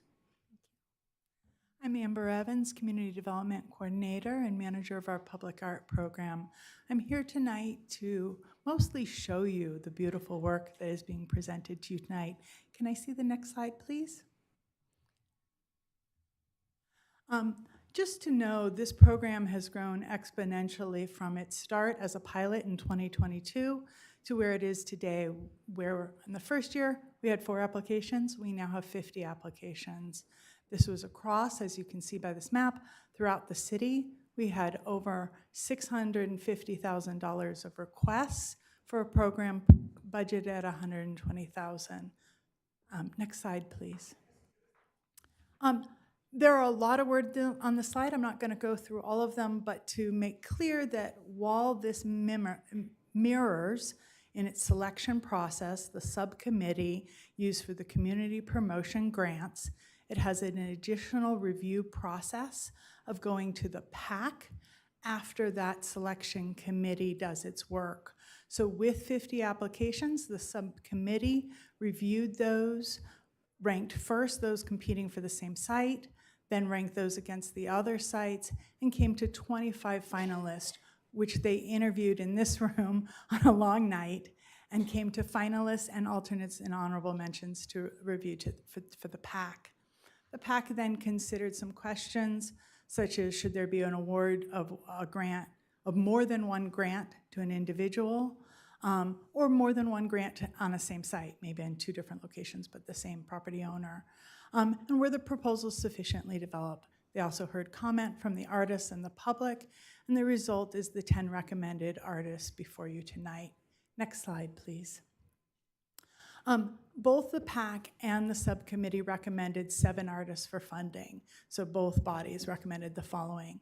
Next slide, please. Heather Hardison has proposed for Stanford Avenue.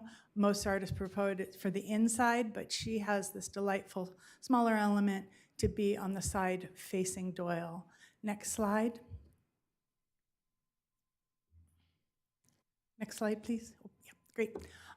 Packer Jennings was an artist that received an award last cycle. The continuation of his work and the development and expansion along the Greenway was appreciated here, and he is proposing or being asked to add plaques, which I know is an outstanding item we've had for these works, for all 4 works. Next slide, please. At the Senior Center, a work by Roberto Gastellamundi, and I may have it right, I may not, who is the artist that has a purchase award that's at the front entrance to City Hall. So that same artist here, as a visual art grant, is proposing a work before the Senior Center in the style of the Art Deco element, right, pictured there above. Next slide. Our first ever rap, Mila Moldenhauer, who has a street mural and a mural at Bay Street, is proposing, and this kind of came out of ideas while we were talking about what does it mean to make the program innovative, how can we have other media, are there other locations, and it really evolved in the process. There was a lot of excitement in the PAC. There was excitement about rolling this out by October with Art and Culture Month, Restaurant Month. Perhaps you can get on the Emery Go-Around art bus. Next slide, please. The public market has two works proposed. One is a sculpture by Elliot Serber. This location is pictured here. It'll probably be moved out closer to the road for visibility and also less conflict with what some people think of as the bar for the celebration of the arts. So we're working on the final site. Next slide, please. Joey Rose has a mural at the back side, so this is a fairly large site, and this is not viewable in the same location, but is on the back side of the public market. Next slide, please. And Thomas Jones had proposed a work for this large wall, so this is just an element of the mural, and it will be across this large wall that is in the ECAP new facilities. And the PAC talked about honoring those that have done the service, but also those who are coming to the facility. Next slide, please. And so the PAC also recommended some additional artists, and that came from that discussion in the meeting that they had. And so I'll be presenting those two visually rather than reading off this slide. Next slide, please. Carrie Lederer has proposed for the room right below us, the community garden conference room, this mural, and an integrated clock, which has been expressed as a need for the room. Next slide, please. Erin Fong is proposing 20 whimsical, or as she says, friendly signs, which will be posted on the greenway pointing towards pedestrian traffic. And people have asked her a lot about double-sided, and she'll do that as appropriate depending on the setting. Next slide. And then Chris Granulo is proposing a community mural where he designs it, has already designed it, and will have children participating in the creation of the mural, seeing their work as a lasting imagery here, and then having a community party with local businesses and memorabilia for the works. Next slide, please. The selection panel had recommended Thomas Jones, the artist proposed for ECAP, for another work at Temescal Creek Park, and the PAC really wrestled with the idea of having an artist receiving 2 awards in such a small group of funds. And so that was removed, and that kind of created a snowball effect of the other works. And then Nigel Sussman's mural for the Greenway, which would have been a street mural, had not been further developed, and he decided to withdraw rather than develop that further. Next slide. And these are the works that the subcommittee had moved forward, but the PAC did not choose to do so. Next slide, please. And with that, we get to the conclusion. Next slide.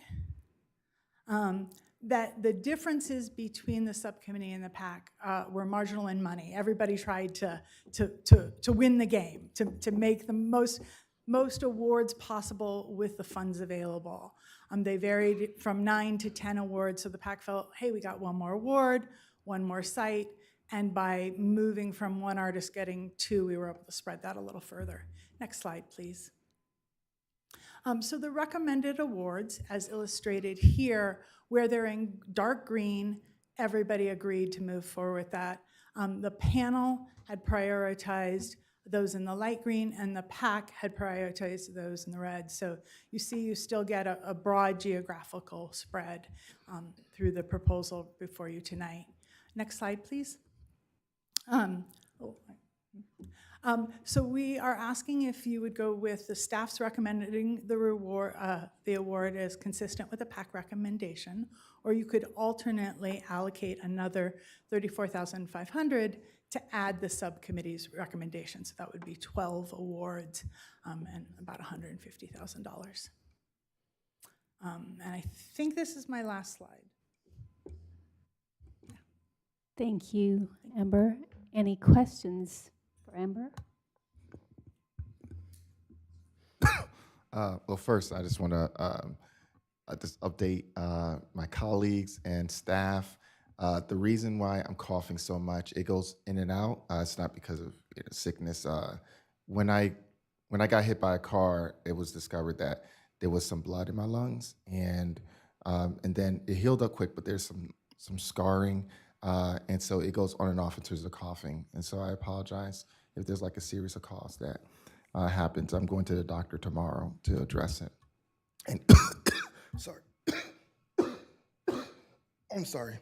So I'm sorry. Yeah, and water doesn't fix it. I'm sorry. So first, thank you. The art is amazing, amazing, amazing, amazing. I think it was one of the slides in terms of the sculpture that's near the kind of where Guitar Center is, Public like that. Market, yeah. Yes. Yeah. Is there any concern in terms of the material that's used to make the sculpture, in terms of water and wind and dust and like any of those things affecting it? Anytime a sculpture is proposed in a seismic zone where children play, all those questions come up. The artist has been told and is aware that for them to install this work, they'll need an engineer to have, and then it will go through our city process of a public works review. And so that materiality, while asked, lay people asked the artist, do you feel confident about that? Is this appropriate for public location? And they were very comfortable with the materiality. There was more specificity than you saw tonight, that the selection panel and the PAC saw that in terms of what those materials were, some ceramic works, metal, wood elements that are appropriate for weathering. Thank you. I have another question. Please go ahead. The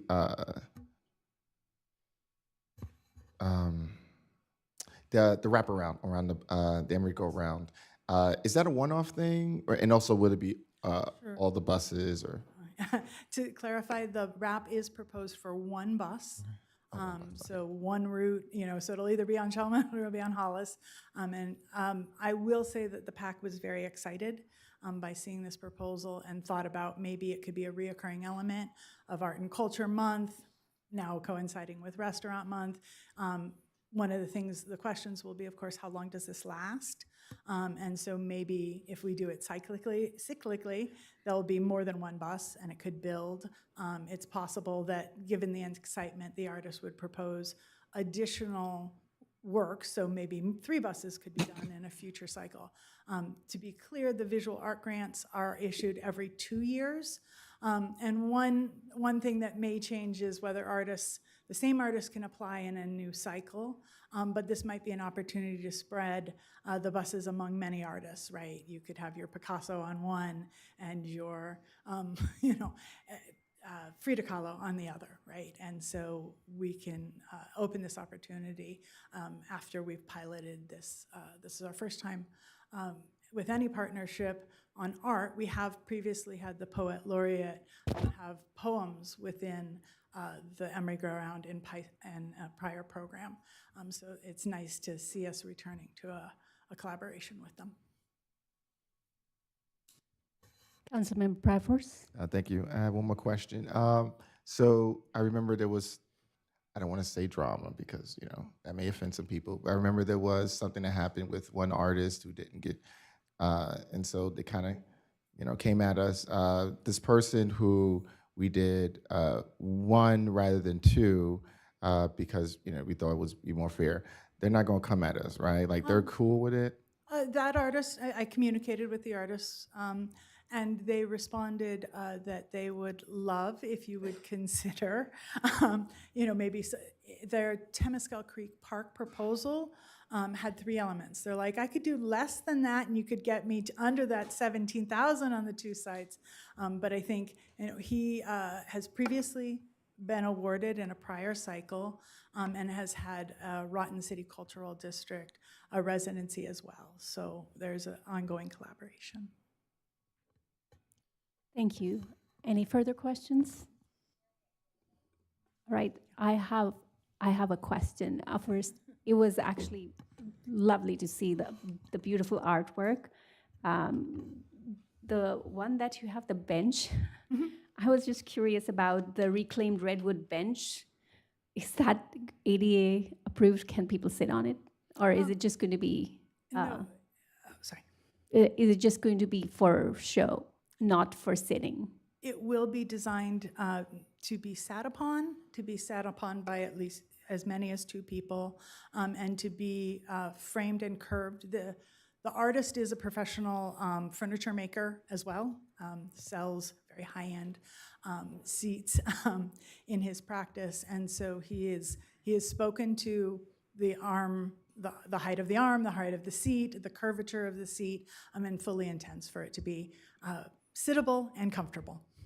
Wonderful. I just want to make sure that it is ADA compliant, because there were questions regarding that around the benches on the marina.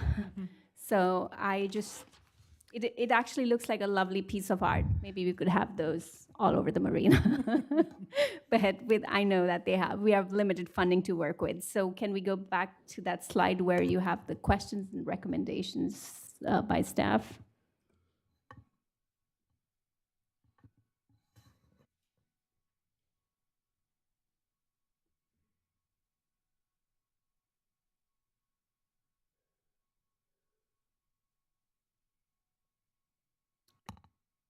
All right. These are the questions that we have in front of us, Council. Do you have any further questions of Amber? No further questions. Any public comment on this item? All right. Question by Councilmember Mora. Sorry if you, I appreciate the presentation. The art is very exciting. And I was curious, and I may have missed it, but the additional allocation of the 34,500, the source of that is, in the memo, it says that it was some funds that were unexpectedly received. Could you elaborate on that? Sure. So the source of all funds being talked about tonight are the Art and Public Places funds. That has accumulated additional revenue from development that decides not to put art on their location. So most do, right? It improves the value of their property.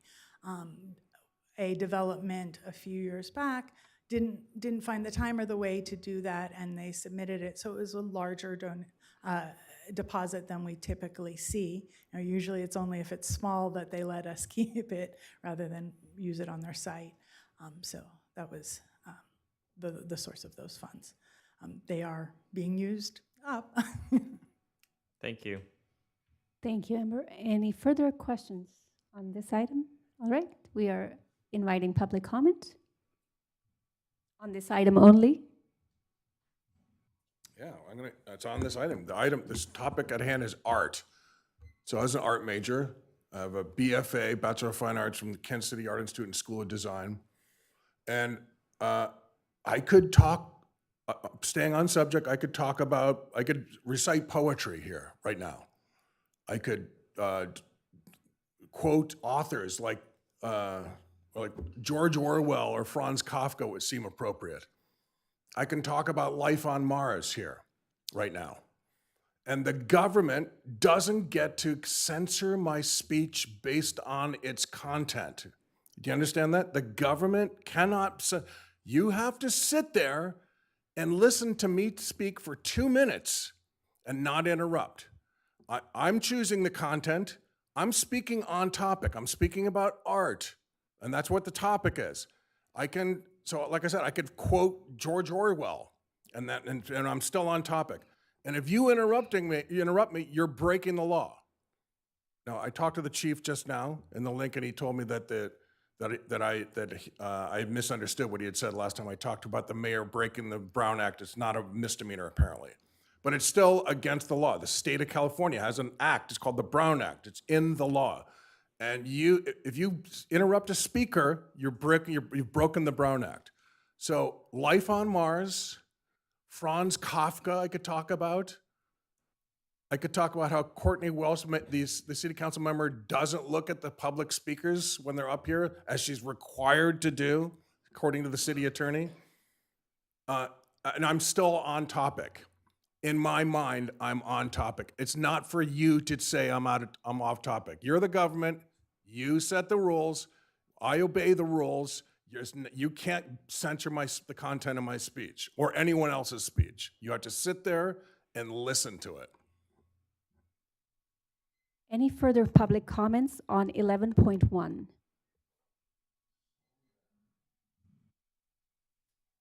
Seeing and hearing no further public comments on 11.1, we will move to discussion of this item. Any members who want to discuss the questions relating to this item, or I invite a motion?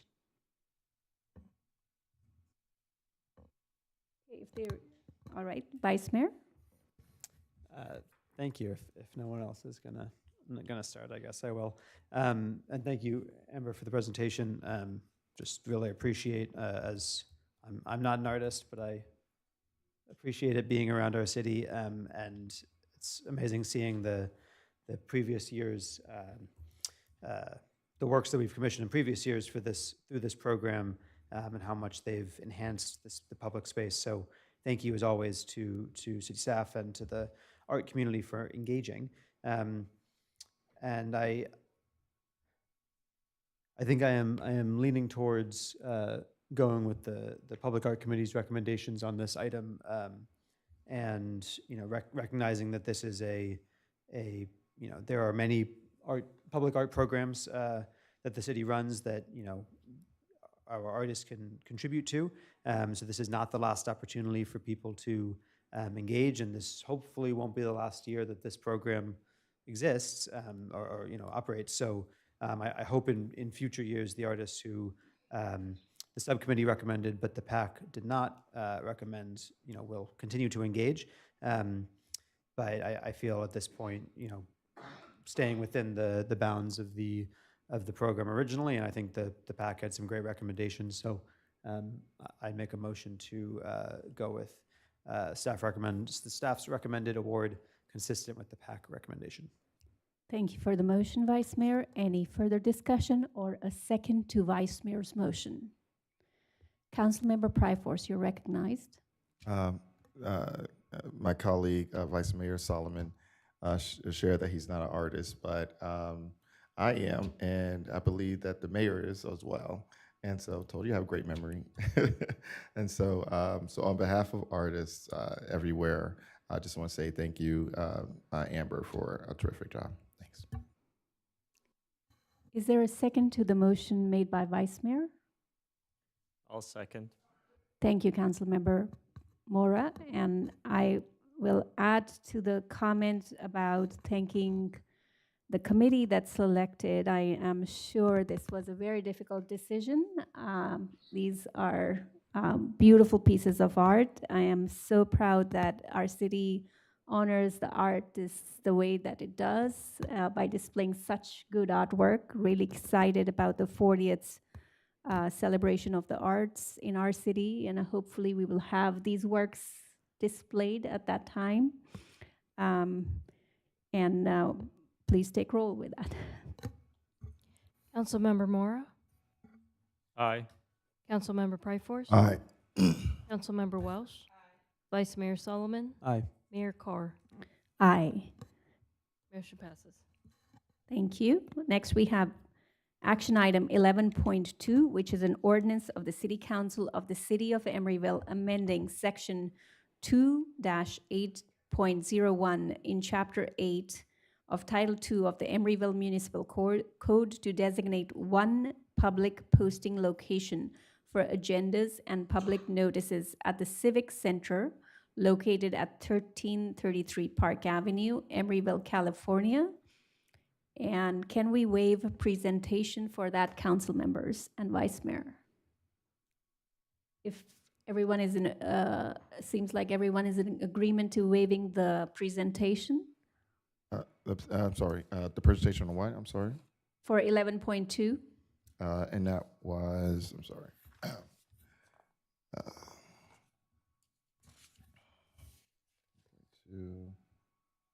Essentially asking that the agenda be posted Oh. only in one location, which is the city hall.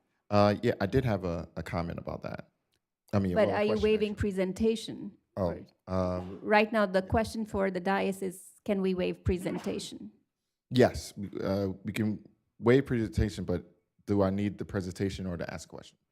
No, not necessarily, but you can ask your question after we waive Okay. presentation. Okay. Yeah. So yeah, that's cool. Okay, we are waiving presentation. Thank you, staff. And then we will move on to questions on item 11.2.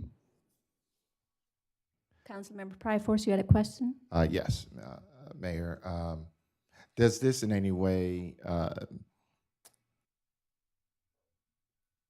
allow for the disenfranchised people from being able to access information that this board would provide? Because that was a concern that that I had when I read this. No one reported it to me, but maybe I misunderstood. So we're requesting this because of the changes under SB 707, where we have to provide a translation board for agendas to the public. Currently, we have 3 posting locations listed in the municipal code. Unifying those into one and allowing a public posting board for translations of the agendas there. It'll give staff a chance to monitor that. As I mentioned at the study session last week, we'll also still be providing the large print agendas to the senior center. So the agenda will still be available there. It just won't be listed as one of the designated posting locations in the municipal code. Does that answer your question? Thank you. Yes, Madam Clerk. Any further questions on 11.2? I'm inviting public comment on 11.2. Seeing and hearing no public on this item, I'm opening this item for discussion. I'll move approval. Motion made by Councilmember David Mora and seconded by Councilmember Welsh. Is there a discussion on this item? If there is no discussion, please call roll. Councilmember Mora, Aye. Councilmember Pryforce, Aye. Councilmember Welsh, Aye. Vice Mayor Solomon, Aye. Mayor Carr. Aye. Motion passes. Thank you. Next, we have a discussion regarding amending the City Council Rules of Procedure 4.2, which is the order of business. And this is an item I believe I had asked for in future agenda item requests, and I appreciate your bringing it back to this council so we can amend everything together and most efficiently. So when I had asked for this item, my goal was not to go ahead and make it a rigid decision, but if there's is there a presentation on this item? April? There is a presentation, just I reiteration of the staff report, if you'd like to go through it, Mayor. Oh, I see. Okay, so we can go ahead and do that as long as there is the rule in that report about the flexibility of moving it by council consent or a council motion. I know that we have that in our rules of procedure, correct? I'm sorry, I don't understand the question. Why don't you present and I will ask? Thank you. Right, thank you.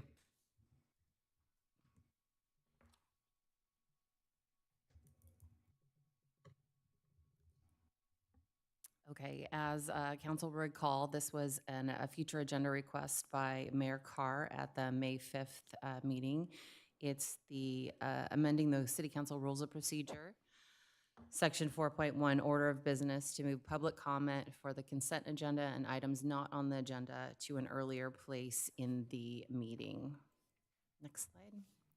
The current order of business is listed up on the slide there. That's section 4.1 of the City Council Rules of Procedure, and that's how the the meetings are currently structured for a regular meeting agenda. Next slide. Mayor Carr is requesting that public comment for consent agenda and items not on the agenda be moved earlier on the council meeting's order of business before special orders of the day, so that the wait time for members of the public attending to make public comment on the consent calendar and non-agenda public comment is reduced. This change requires that ex parte communications be moved before public comment, and that the consent calendar should also follow the public comment period. So those are two sections that would need to move also. Next slide. So this is what the proposed order of business would look like, moving public comment earlier. Approval of final agenda would be followed by the ex parte communications. Public comment for the consent calendar and items not on the agenda would then be followed by the consent calendar, then followed by special orders of the day, followed by council member and city manager reports and announcements, and then we'd finish up with the rest of the action calendar for the council's business. Next slide. The City Council directed staff to review other agencies' order of business. We randomly picked 4. As you can see, the City of Albany is structured similar to the City of Emeryville. Preliminary business followed by ceremonial matters, some reports, public comment, and then the consent calendar. City of Berkeley does their meetings a bit differently, but they are structured similarly in that you have call to order followed by ceremonial matters. They do 2 periods of public comment, and how they handle that is the first one is limited to 10 speakers by random drawing. And then the second public comment is on the consent calendar and informational items. Next slide. Looking at 2 more cities, we've got the city of San Leandro. They also offer 2 public comment periods. They call the meeting to order, do announcements, their recognitions, which would be our special orders of the day, followed by the consent calendar where they take public comment for that. Reports, and then public comment for non-agenda matters. City of Fremont also offers 2 public comment periods. After their preliminary matters, they go directly to the consent calendar where public comment is made on the consent calendar, followed by their ceremonial items, and then public communications, which is their non-agenda public comment. Next slide. As you can see, each city handles their order of business on their agendas differently, some offering 2 public comment periods. But for Emeryville, the consent calendar and non-agenda public comment in 2026 averages 5 commenters per meeting. That's 36 speakers over 8 meetings. And this low average number of speakers doesn't support 2 public comment periods. So we're not suggesting splitting consent and non-agenda public comment. Special orders of the day is a section for proclamations, certificates of recognition, and annual reports. There are often attendees invited to accept these awards and recognitions, and moving this section to later in the meeting would require those recipients to wait through a large portion of the City Council business agenda. If the council engages in a discussion on matters placed under this section, then additional public comment needs to be afforded for the public consistent with Brown Act requirements. Next slide. And so this item is a policy matter for council discussion, and amending the order of business would be done with an update to the City Council Rules of Procedure, which is scheduled to come to council for action on June 2nd. Thank you. Thank you for the presentation. And with that, I'm going to move on to questions. Okay, Councilmember Pryforce. Thank you, Madam Mayor. I'm trying to figure out, like, how does this change in terms of public comment and public participation? It definitely made clear that it would push the special orders of the day later, and so people would be waiting longer, which would be unfortunate. But I also want to know, how does this interact with, like, this sort of this back and forth interaction that we have now? Does that decline or does that reduce in any way?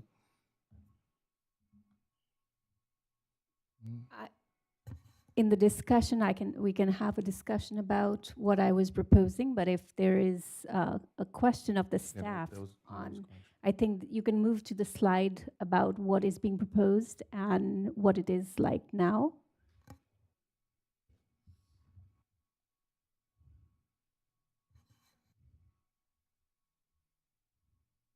Essentially, I think we are going to make the public comment up in the agenda like we used to have it. Is that correct? Because before we amended our rules of procedure, the public comment was after roll call, correct? No, I don't believe that that's correct. Okay, so how was it? It was the next slide?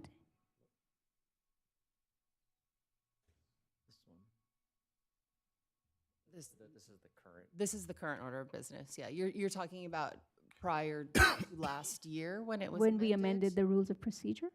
I can pull up one of those. Yeah, if you have one of the older ones, maybe you can pull it up. I think they're available on the city website.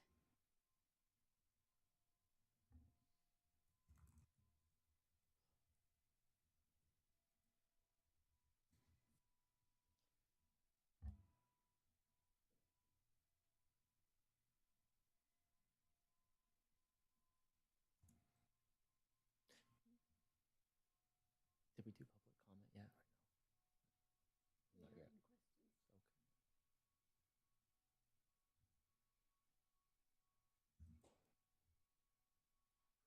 Sorry, my question's taken a while to answer. My bad. I found one from 2022. I found one too. Okay. Maybe we can just have it up for everyone to look at. I was excited I won the race. You won the race. Just want to pull one up. Make sure it's a regular meeting.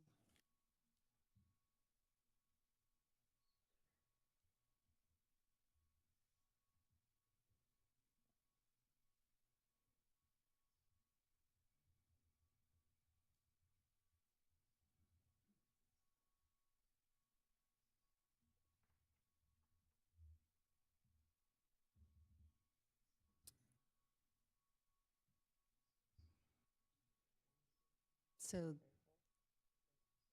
this is the regular meeting agenda. So call to order, roll call, approval of final agenda. This is from 2022. Special orders of the day. We had the announcement of committee commission vacancies.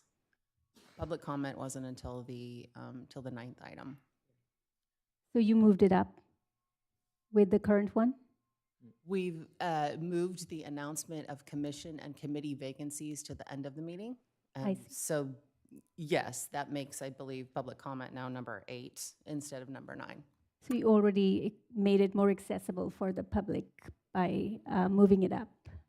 And of course, that is very much appreciated. I think we all approved that.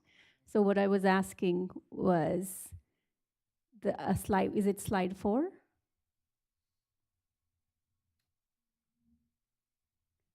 So Councilmember Pryforce, you had an opportunity to look at how it was, and what changes we made are on the slide that you just looked at, and this is what is being proposed.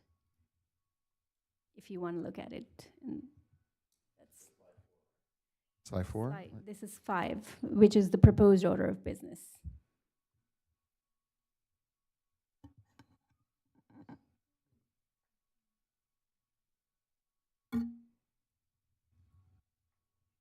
Yes, you may ask. So, I plan to place on a future agenda item something that would materially help staff, because going over the history of our legislative actions, we actually don't do a whole lot to materially emphasize the staff outside of what goes on in closed session. And so, so I have a question around the staff is, does this in any way disrupt the workflow or make things difficult for staff as it relates to how you organize the agenda?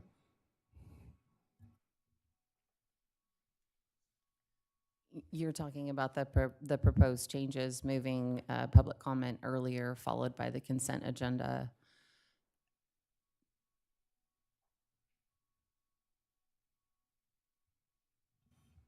If I could answer, I'm not quite sure what the question is, but I think if you compare the agenda from 2022 to the current agenda as it is now, it's very much the same, except for the announcement of committee vacancies has been moved later in the agenda.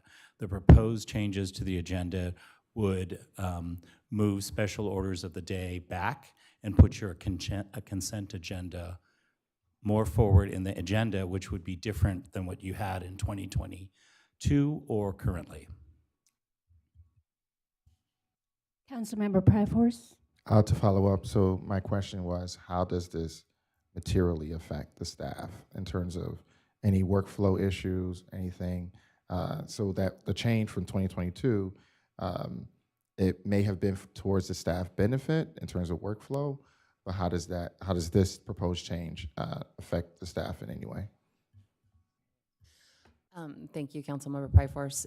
It would impact the flow of the meetings in that putting special recognitions after council business. So basically, we would have the consent calendar where items sometimes get pulled, talked about, discussed, would come before we provide special recognitions to people and businesses that we've invited to receive proclamations or certificates of recognition. It makes the timing of the meetings a little more difficult to explain to people. They often want to, I try to say, if you're receiving something, it's gonna be as close to 7 o'clock or as close to the start of the meeting as possible. Moving the consent calendar, moving council business before those items, I wouldn't say that it materially impedes anything. It just makes the flow of the meetings a little less practical and makes it a little bit more difficult for staff to explain to people when they should arrive for those special recognitions. Any further questions? Okay.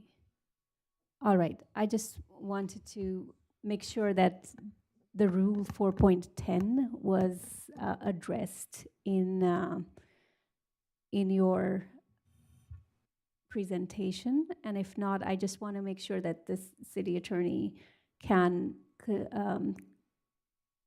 acknowledge the 4.10, which allows the presiding officer to take items out of order unless a majority objects. Correct. We're speaking about the agenda during this discussion, but there's no proposal to amend the rules of procedure to remove or eliminate Rule 4.10, which allows the hearing officer, or the presiding officer, I'm sorry, to remove an item for the agenda for consideration or to take matters out of their order unless the city council votes not to consider acting on the item out of order. So there was never a proposal to change Rule 4.10. All right, I appreciate that. And then the follow-up question to that is that if there are a lot of proclamations, we can move that item up, or we can go ahead and, using 4.10, we can have the discretion of moving those items up. And in the event we don't have that, the calendar will flow smoothly if we just have it as it is in the proposed calendar. I would just add, this is the policy matter for the council to decide, but as April indicated, oftentimes you have to inform members of the public when to appear for special orders of the day and proclamations. And if the council at the actual meeting decides to move the order of business to have special orders of the day earlier in the meeting, then those folks that have been informed that they may not have to appear until later in the meeting might not be at the council meeting. That's the reason why I was clarifying that. I was just trying to suggest, for example, when we had the proclamations today, if there had been none, no proclamations, then we would have the items as they were, correct? That would give the public a priority, and you would not have to inform the public. So what I'm trying to say is it should be a default rule, not a rigid rule, allowing for the flexibility that is noted in 4.10, so that both staff and public they have an easy easy understanding of the flow.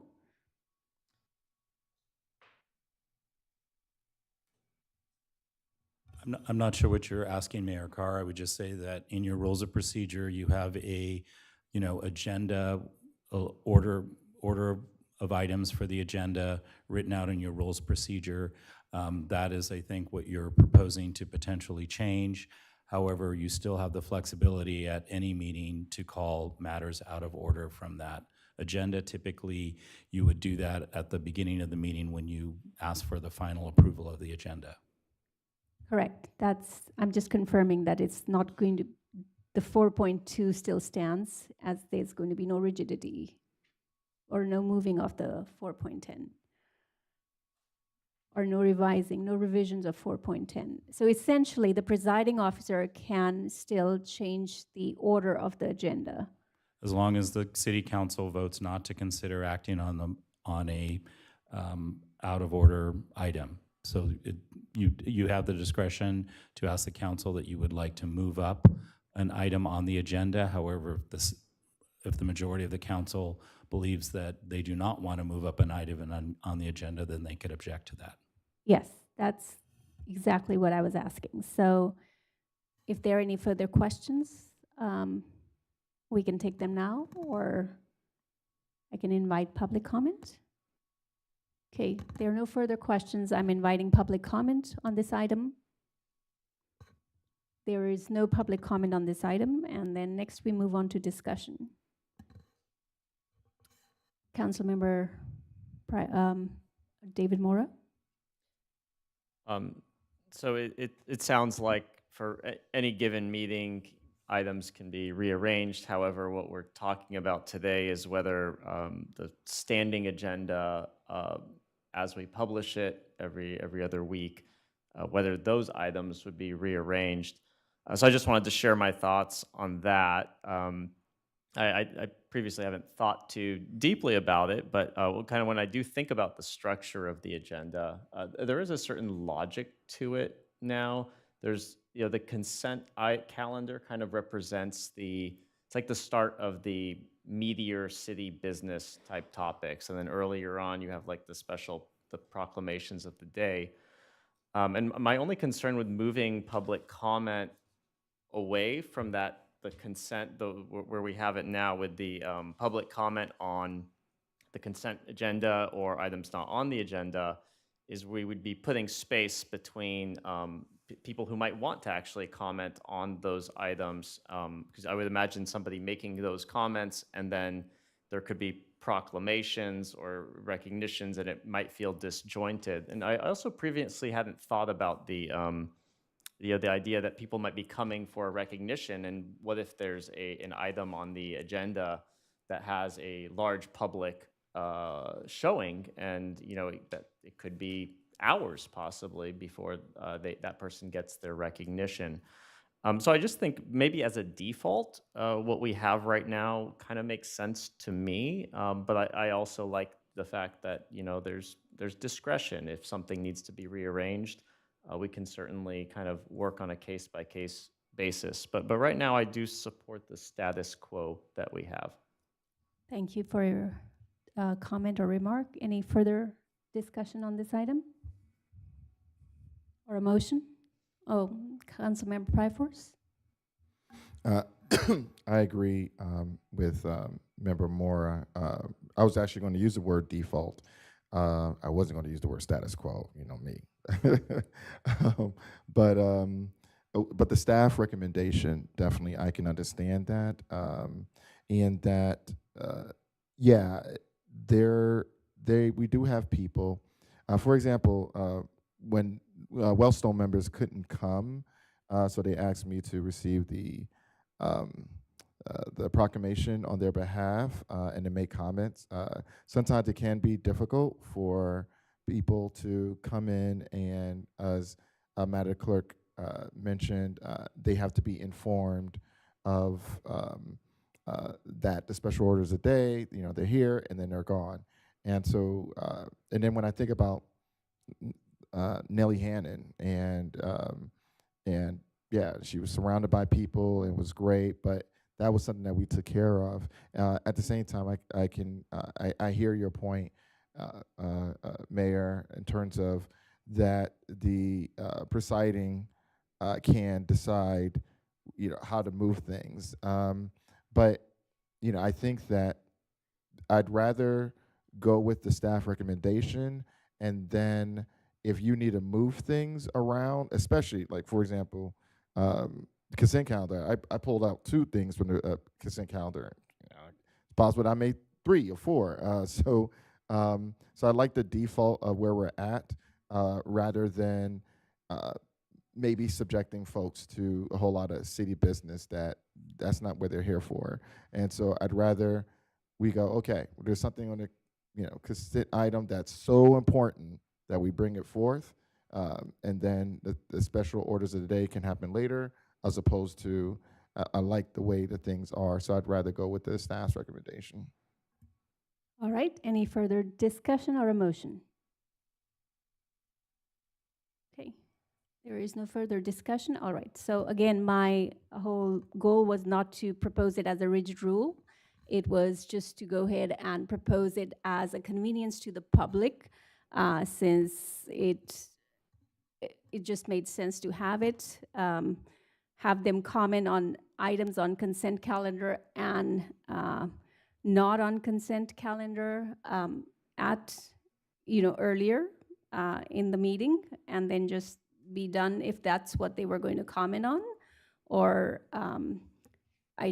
usually we don't have those many proclamations. I know this month we had more than ordinary number of proclamations, but I think those are done. But we can definitely respect whatever the majority decides. My whole goal was to make it more convenient for the public to move that item up, so that they could have it after roll call, which I've seen done at the AVA meetings. They do it after roll call. So,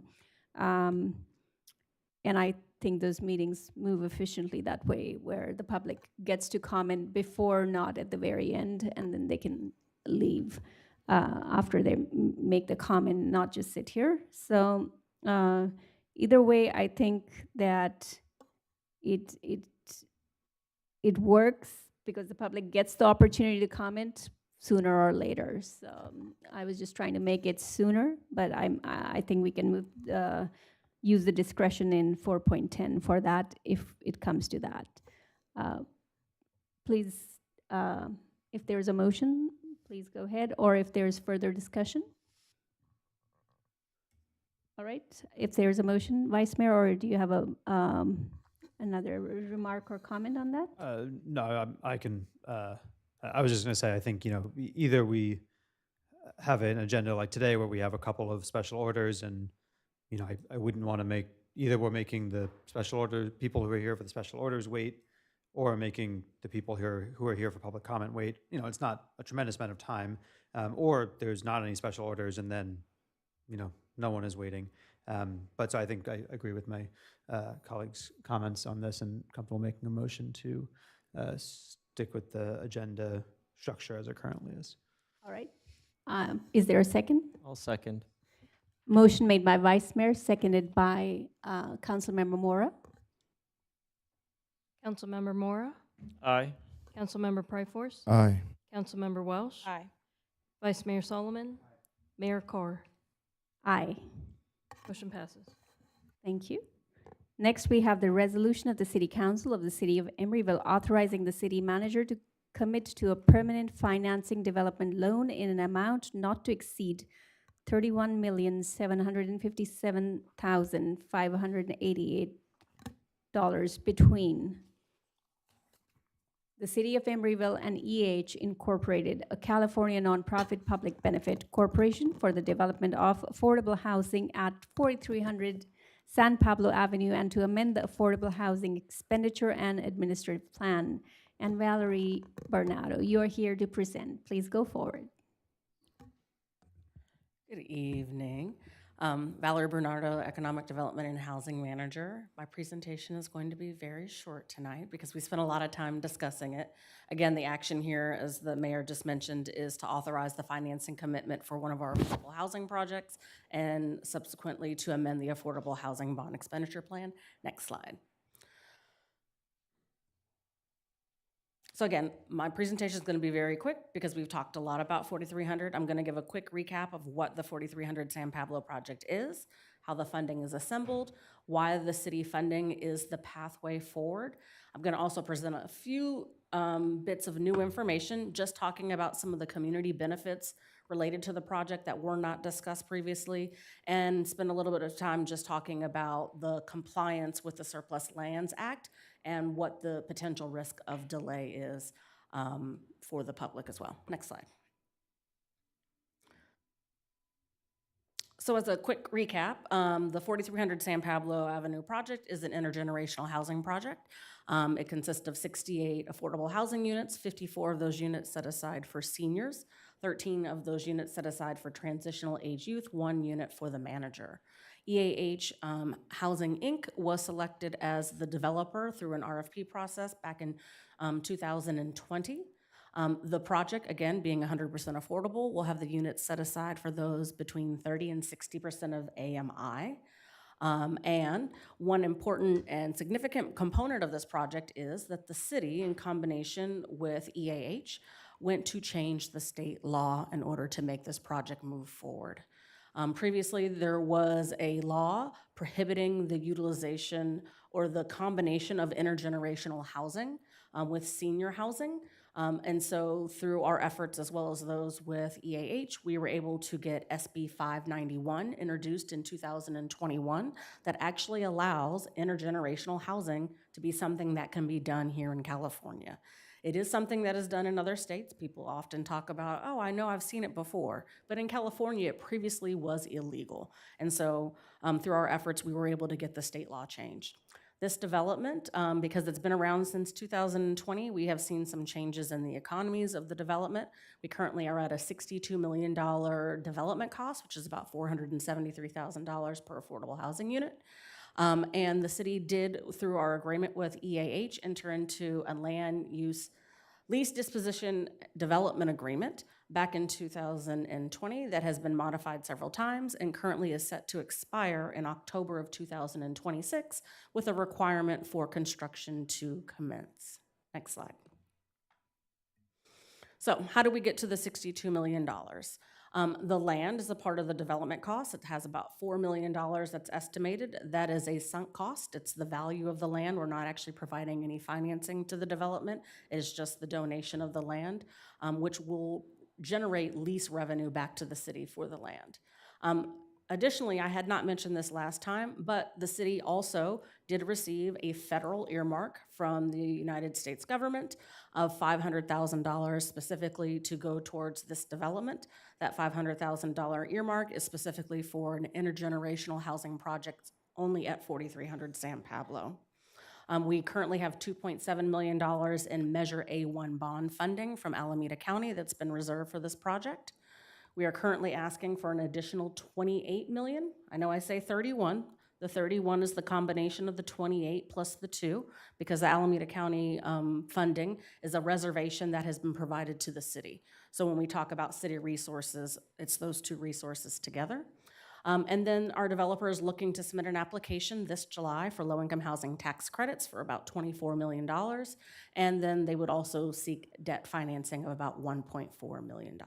Next slide. So why is it critical for the city to invest the funds for this project? So as I mentioned previously, the $31.7 million is made up of various sources that the city would utilize to make this project move forward. About $25.1 million comes from our Measure C housing bond. It's 79% of the city's request. We have another $3.2 million coming from our low-mod income housing asset funds, the $2.8 million coming from the Alameda County Measure A1 bond, and about $500,000 coming from our Affordable Housing Impact Fund. All of these financial resources can only be used to support the development of real estate of affordable housing. It cannot be used for housing services and cannot be used for supportive services. It only can be used for real estate development. Again, the reason this funding is important is because, unfortunately, the tides have changed in the financing market. The availability of project-based vouchers, which was proposed by all developers back in 2020 for this project, are no longer available. We have been waiting for a release of a notice of funding availability since 2021, and the Alameda County Housing Authority has no idea as to when or if they will ever be able to release project-based vouchers. Additionally, Alameda County did do an issuance of Measure W funding. However, that Measure W funding requires that at least 25% of the units be set aside for homeless individuals below 30% of AMI. When I mentioned previously about the state law change, that state law change requires that a maximum of 20% of units be set aside for non-senior housing, we're calling our transitional age youth. That is in conflict with what would be required in order to access the Measure W funding. The same issue also occurs with the state's multifamily housing program funding. There was a supernova that was issued last year. Our developer, in collaboration with the city, did submit an application for those fundings. However, we were not competitive. We lost 11 points, and we lost 11 points, one, because we don't have access to project-based vouchers, which allows us to have a deeper level of affordability.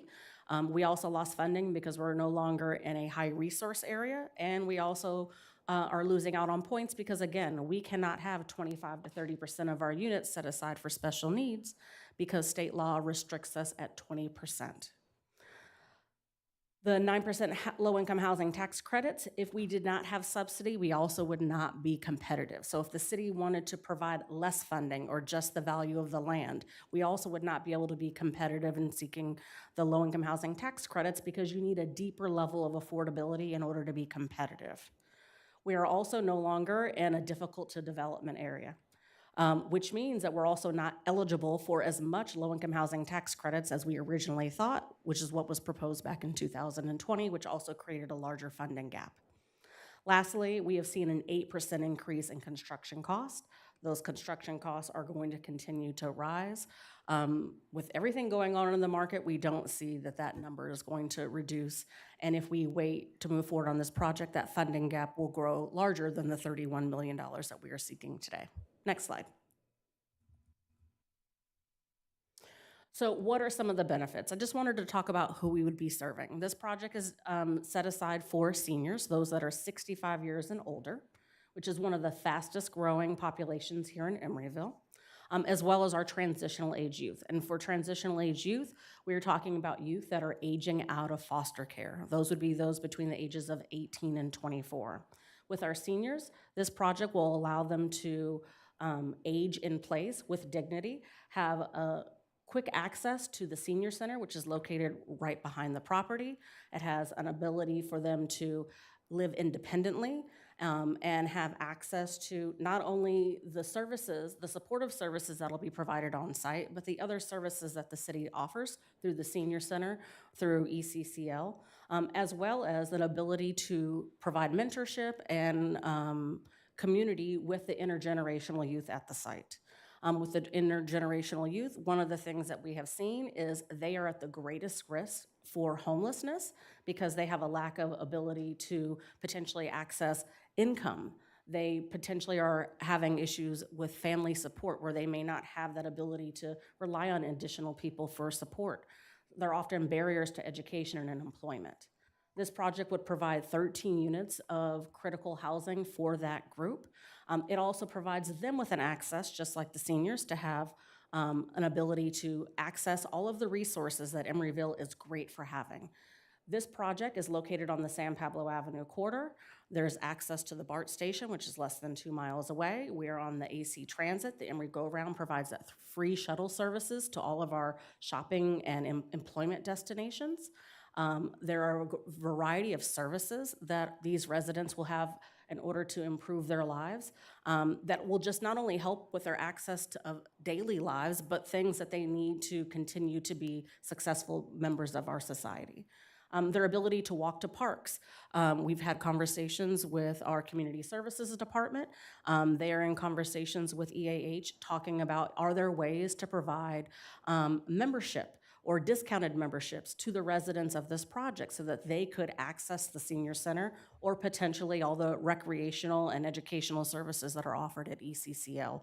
So that's another way that we're trying to make this a collaborative and community project.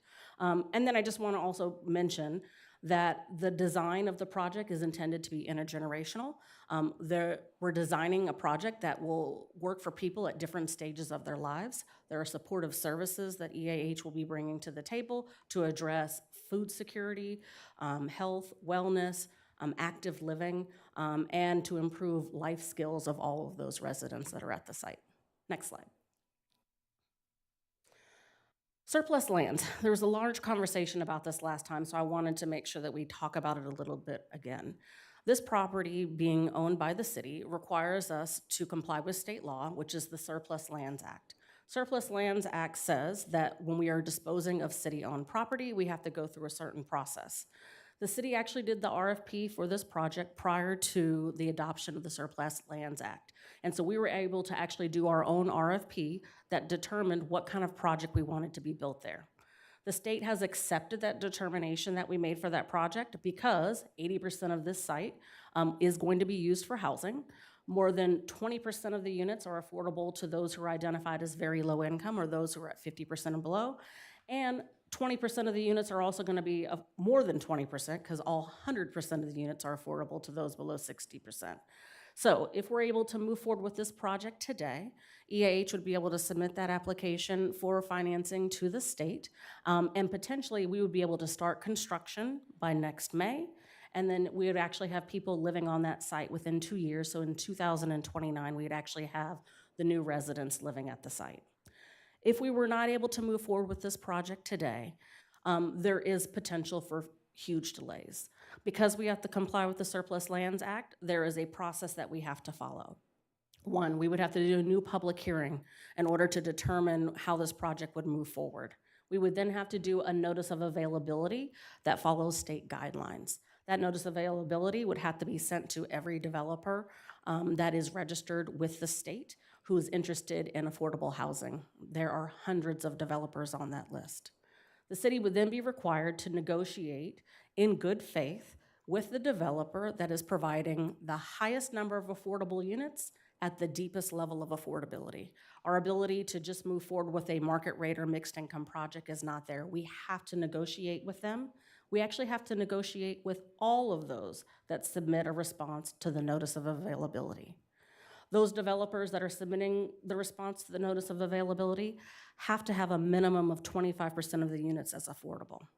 The city also would not be able to include any additional design standards. When this project originally went forward, we said we wanted a project that had mass timber. We said we wanted a project that had intergenerational, that was targeting people at certain income levels. We would not be able to have any control or put forth any guidelines regarding any of those criteria.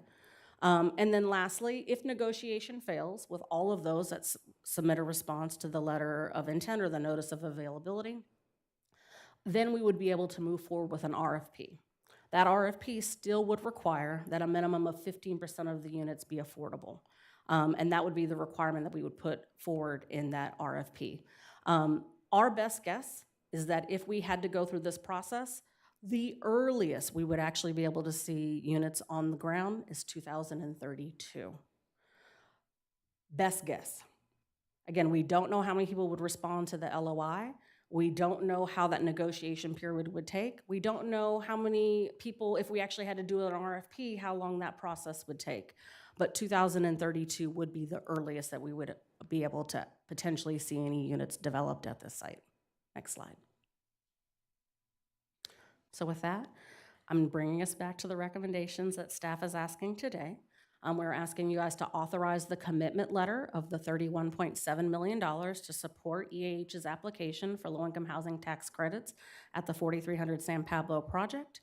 We are also asking authorization to amend our affordable housing expenditure plan by adding the additional $9.9 million in additional revenue that's been generated over the past 4 years, creating the 2 new programs on homeowner retention and ADU incentives, and to reallocate existing funds.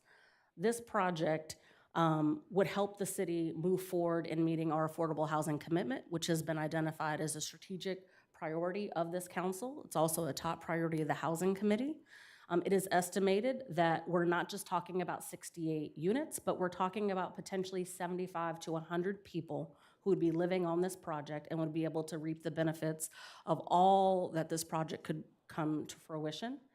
That 75 to 100 would change over the lifetime of the project. This is a project that will be around for 99 plus years. I won't be here, but 99 plus years, my child might see it. But we will be serving a lot of people, and I think that this project has a lot of goodwill. It is extremely innovative, and I hope that you guys will consider moving forward with this project as presented today. I'm available if there's any additional questions, and our developer EAH is also here if there's specific questions for them. Thank you. Thank you, Valerie, for the presentation. I know this council has had a robust discussion with your help on this item. So we can go ahead and, since then you've added many other slides, I know, and for clarification, and I appreciate all of the work that you've done on this to add those slides. Any questions from the council? Councilmember Pryforce? Can you tell me a little bit more about project-based vouchers, that we don't have that? Yes. So project-based vouchers, or Section 8 vouchers, is kind of how it's commonly thought of. It's what's used to help bridge the gap between what a project needs to charge for rent, even when we're talking about affordable rent, and what potentially somebody can pay. The project-based vouchers are issued through the Housing Authority. Emeryville only has access to vouchers through the Alameda County Housing Authority, and they are at capacity. They don't have any vouchers to provide and have not had any since 2021. The allocation comes from the U.S. Department of Housing and Urban Development, but there is a cap, and those vouchers are there for, they're usually under a 20-year contract that gets automatically renewed, but it basically helps a tenant only contribute 30% of their income towards their rent. Most affordable housing projects will talk about rent is based on 30% of AMI. However, that 30% is based off of an income band, not the actual individual. When you have project-based vouchers, it's based on that individual's income, so that they're only contributing 30%. The lack of that resource really hurts affordable housing projects because it makes it really difficult to get the financing, because we still have to meet the needs of the residents and make sure that the rent is affordable, but that project has to operate. There are services that have to be provided. There's insurance, there's taxes, there's staff that have to be there. And without that ability to charge higher rents or get that subsidy from the housing authority to cover that, then it just creates an issue in making that project financially feasible without subsidies coming from other places. Any further questions? Councilmember Pryforce? Would these units be covered by TPA, Tenant Protection Act? By the Tenant Protection Act? No. Traditionally, no. Usually, units that have a governmental agreement on them are excluded. There are ways that we can include those, but traditionally under state law, that is an exception. Councilmember Mora? Last time we heard about this project, or last time you presented, you talked about the how our city does not have a policy capping how much money the city can commit per unit. And then you mentioned, but you listed several cities that had actually, they have policies in place. Do you have, or do you recall some of those cities and their dollar caps? So Berkeley and Oakland do have a cap, and I believe their cap was somewhere around 45%, if I remember correctly. But Sorry, in- was it it was in thousands of dollars, right? Not as a No, percentage. no. So I think last time I did present some cities that have a percentage and some cities that have a dollar value. There was both, but what I recall is specifically with Berkeley and Oakland, theirs is a percentage of the total development cost, but they do have an exception for circumstances that are beyond control, such as a lack of financial resources or targeting special needs populations, that the council can go above whatever that cap percentage is, which I believe was somewhere around 40, maybe 45%. There were a couple of cities that I referenced, I don't recall them off the top of my head, that did have a dollar value. But not every does the dollar value. I think I saw there were more cities that did the percentage. And what would be the city's, the dollar value commitment per unit for this project? I don't recall. Oh, for this project? Yeah, for this project. I don't have that with me right 400 now. and- I okay. think we were somewhere close to 490,000. I Okay. don't recall, unfortunately. Thank you.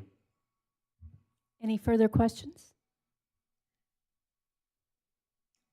All right, thank you, Valerie, appreciate it. Any public comment on this item? Welcome.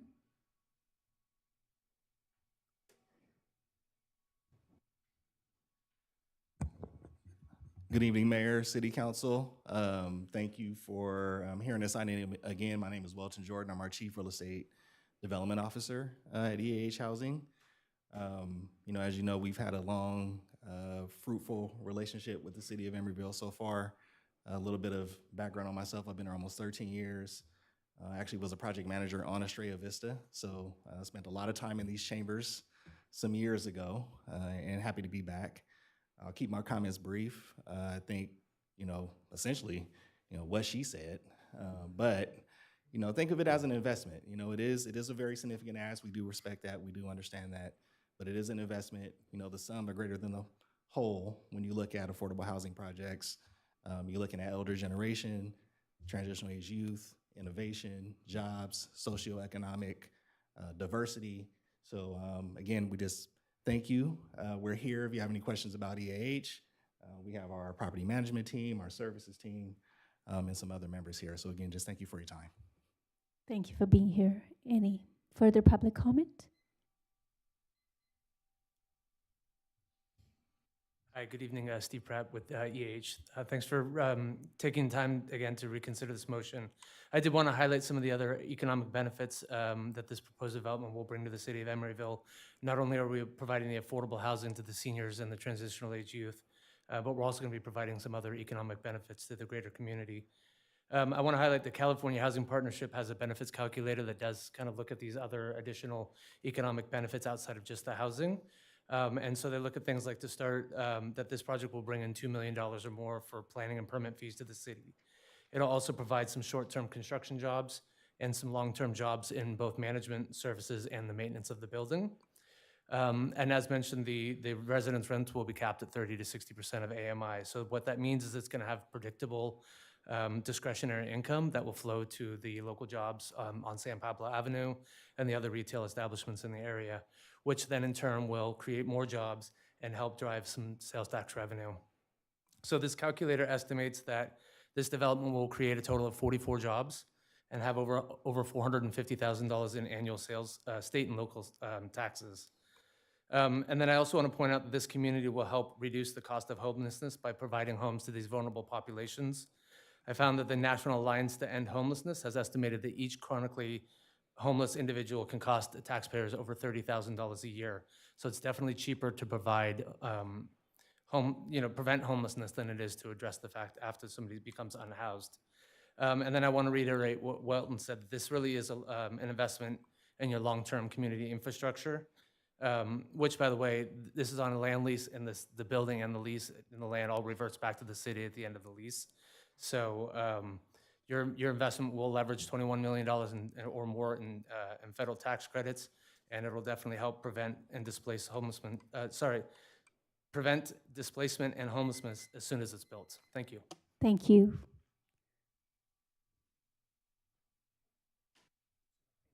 Welcome.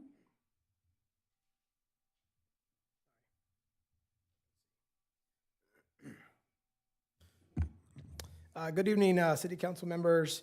My name is Steve Duran. I am the Vice President of Residential Services at Unity Care in San Jose.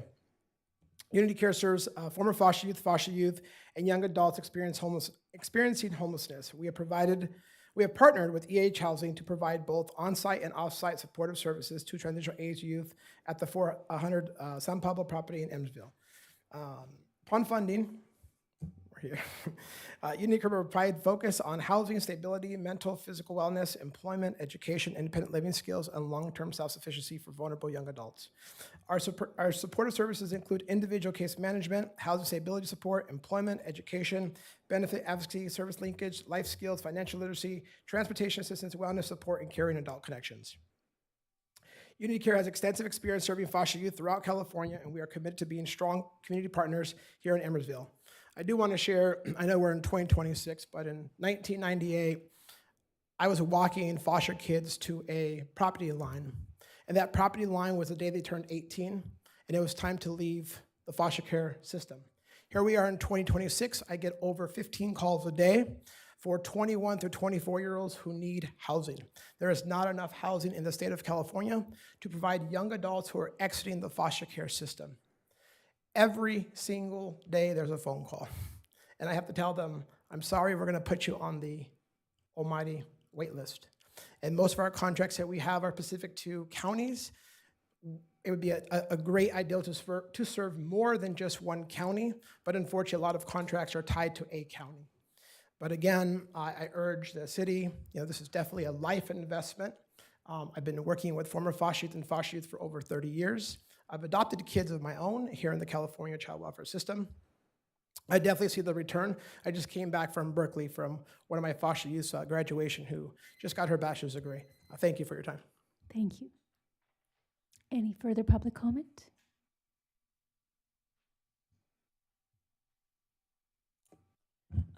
Hello, my name is Joe Williams. I am a resident of Emeryville, a public health professional, and a former foster youth. Shortly after graduating from Stanford University, I experienced a life-changing health crisis. And as a former foster youth, I did not know where to turn, and I came very close to homelessness, despite my degree from Stanford. Thankfully, Unity Care, a program like the proposed housing development, helped keep me off the streets and gave me the stability I needed to move forward. Today, I am also an alumnus of UC Berkeley, but the School of Public Health, and I'm currently a community manager at UCSF. I know firsthand that housing for foster youth is life-saving. There are many young people on the precipice of success, just like I was, but they need an extra hand and a safe place to call home. The proposed 4300 San Pablo development will not only provide housing, but also critical supportive services through partnerships with orgs like Unity Care. Unity Care's programs will help serve youth and young people living there by providing case management, life skills support, housing stabilization services, and more. So having trusted community partners on site will help ensure residents have the support they need to succeed long-term, and it's also very similar to the programming I received many years ago, or feels like many years ago. So ultimately, I urge you to support this development and to include in your conversations about financial pieces also your heart space, because I think that foster youth deserve it. Thank you. Thank you.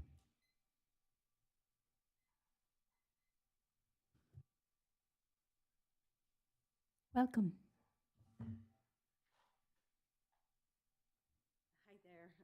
My name is Melody Simons. I come to you to ask for your consideration to move this project forward for all the reasons that you've already heard, but also as a person that's been in this industry for 24 years, 10 of which have been with EAH.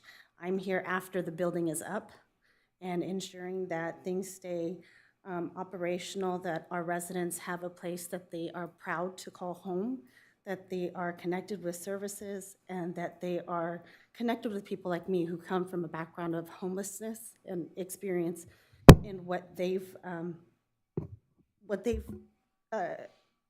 had to deal with before finding us and being connected to our services. So I'm asking for you to consider how many people, not only those that will be residing in our communities, but those who actually work for the builders and project developers that may have gone through this as well. There's a true value, and there's just not enough of it. So thank you for your consideration. Thank you.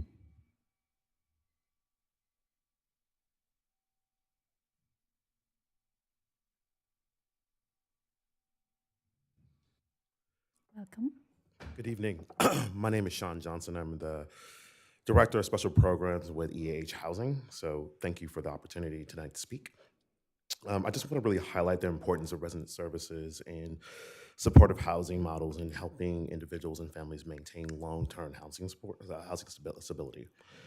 Stable housing alone is important, but when it is paired with supportive housing, residents are more likely to remain housed, connected, and healthy over time. The proposed senior and intergenerational model also creates meaningful opportunities for our mentorship, for community connection, for reduced isolation, and benefiting both older adults and transitional age youth through shared community and mutual support. The location also matters. Access to transportation, grocery stores, healthcare, other community resources play a critical role in helping residents thrive and remain connected to opportunities and support systems. As we continue to address housing challenges, it is important to remember that housing paired with supportive services creates stronger long-term outcomes for residents and communities. And just as importantly, preventing homelessness is significantly more effective and less costly than responding after someone becomes unhoused. So thank you for your time and consideration. Thank you for being here. All right. Looks like there are no further comments, no further public comments. We can move on to the discussion section of this item, and we are back to debating about very meaningful public purpose versus fiscal responsibility in the background of the revenue measures that we've discussed in the study session today. So, Council Member David Mora, you're recognized. Thank you, Mayor, and thank you to the speakers for coming. I think it's a valuable perspective. This is one of the more painful topics that we've discussed. I was on the Planning Commission actually when this project was proposed. It's a gorgeous building. It serves a very important and needy population, as we heard. I voted for it enthusiastically on the Planning Commission. I voted for it on this council. Then we were asked to commit $12.7 million of additional city funds, housing funds to the project. On the council, this was received as kind of a bitter pill that we had to swallow.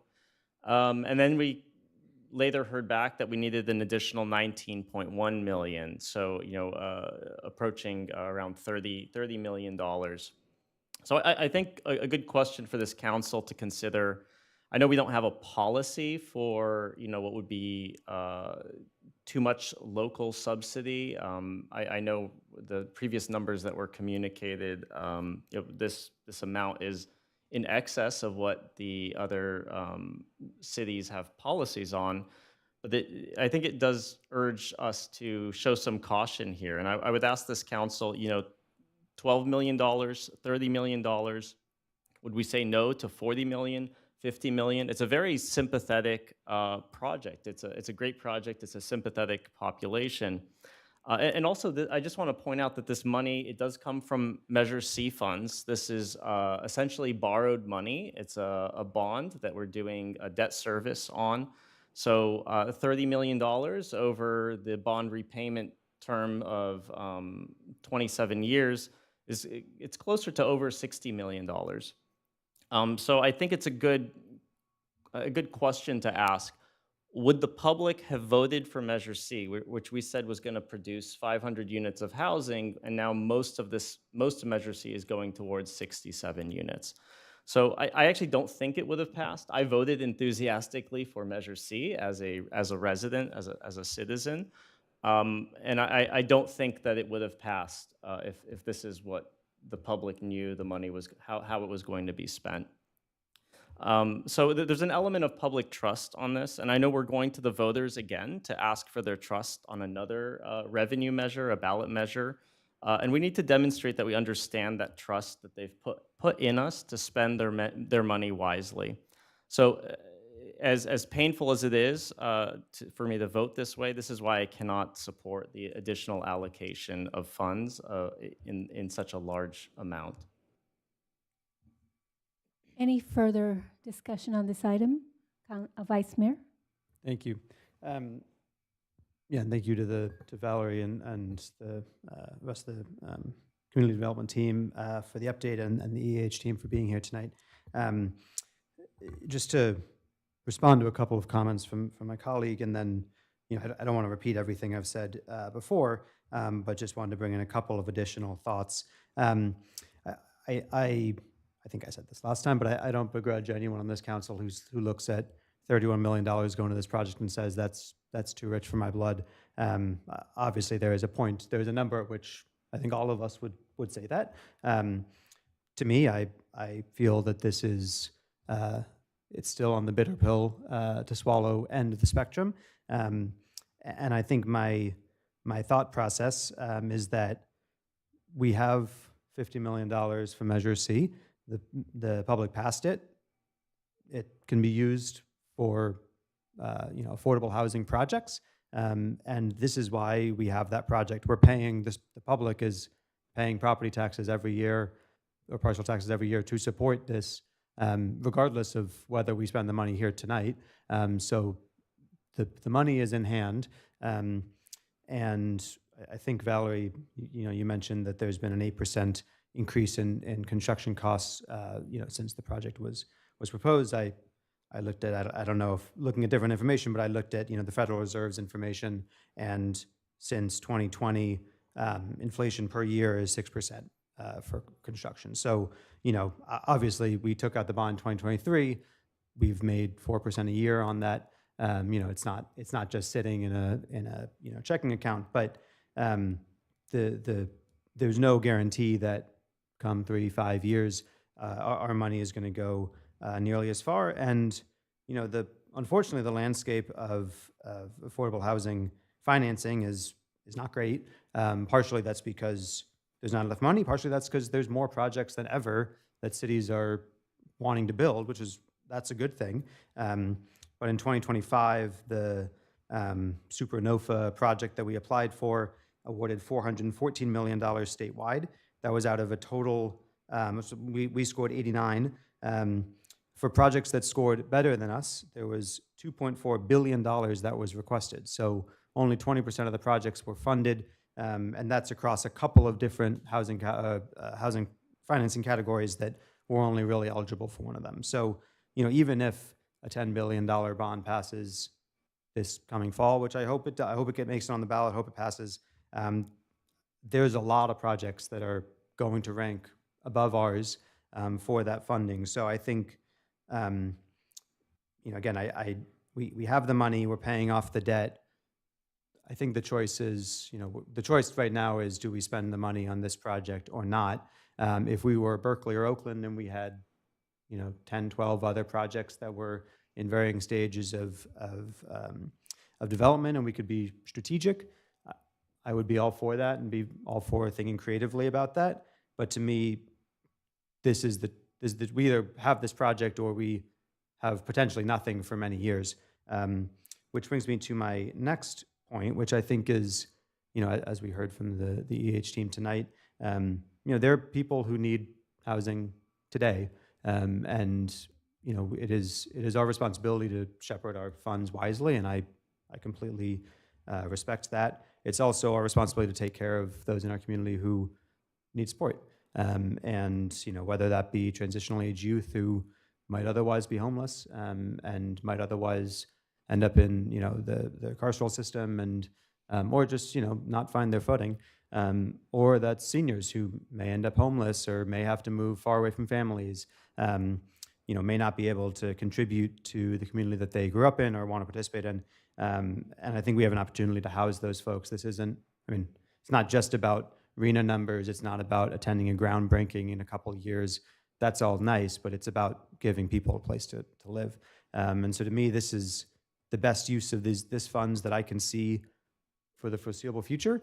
And I totally recognize the budget crunch we're in, but we can't use these funds to cover our general fund.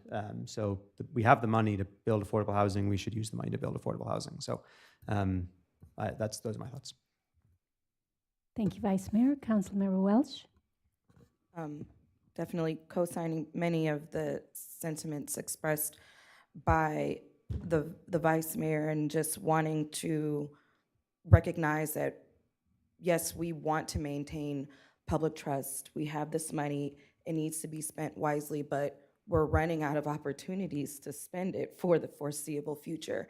And not having taken an opportunity to spend it, I feel our community trusts us. They know what we're doing. They believe in investing in the community, but then they also recognize changes in the market. They understand the issues that are going on within communities trying to build. We have a very wise and, I believe, understanding community that sees that the market has shifted, and they know and hear about the affordability issues, not just access to affordable housing, but getting affordable housing built. You can't open up a newspaper or listen to the news without it being amplified, just how challenging it is for so many cities to build affordable housing. And we have an amazing opportunity to build housing within a time frame that is so necessary. Both transitional age youth and seniors are two of the main populations that have extremely high growing rates of homelessness, like right now. And so beforehand it was families, and now it is transitional age youth who age out before age 19. This project would be able to welcome transitional age youth at 18. So we're catching those folks who, if they cycle out at 18, they're 3 times more likely to end up experiencing homelessness. We're able to cut that off right there. And then to catch seniors who, because of the high cost of living, many have lost their community support, their family support, and this would be an opportunity for them to live in a community that can meet their needs. And I know we are still very much on the bitter pill, but when I look at this project, I think about it being an investment for our community in general, and think about the cost saving around folks not experiencing homelessness, people not having chronic health issues because they're not experiencing homelessness, people being able to afford to go to the movies and go shopping because they're not so strapped just paying what they can because they're living in a community where the rent matches what they can truly afford. So I think about the $31 million, yes, it's a pain point right now, but 20 years from now when I drive by that site, I'm not gonna feel that way when I think about all the people that it served and all of the good it's done for the community. And so my thoughts have not changed. I've expressed many of that. I just wanted to echo those sentiments that that investment is going to be so much bigger than the $31 million that it is hard to swallow at this moment in time. Thank you, Councilmember Welch. Any further comments from the dais or remarks? I'll go last. I just want to hear everyone. All right. Councilmember Pryforce, I think it's your turn to go. I get to go last. Yeah, I'll go last. I want to hear your comments. I am not able to go ahead and do that. Please move forward with your comments at this time. So What's your name? Yes. Joe. What's up with you, Joe? All right. So there's something called, well, back in my day when dinosaurs roamed the earth, there's something called the Congressional Foster Care Fellowship. And so your background in public health, well, right now it's called the CCAI Foster Youth Internship and the NFYI Congressional Leadership Academy. So essentially, you work with congressional members, and so a lot of what you've learned in terms of public health then becomes public health policy. All right. So, okay, I'm gonna take off my educator hat and put on my council member hat. So, lower amount of units. So that sucks. And, and we had to like really think about that. Member Mora really stressed that during our last session. And I think that that's something that we really have to do a good job communicating to voters, especially those who, as Member Mora mentioned, put a lot of trust in us when it came to Measure C.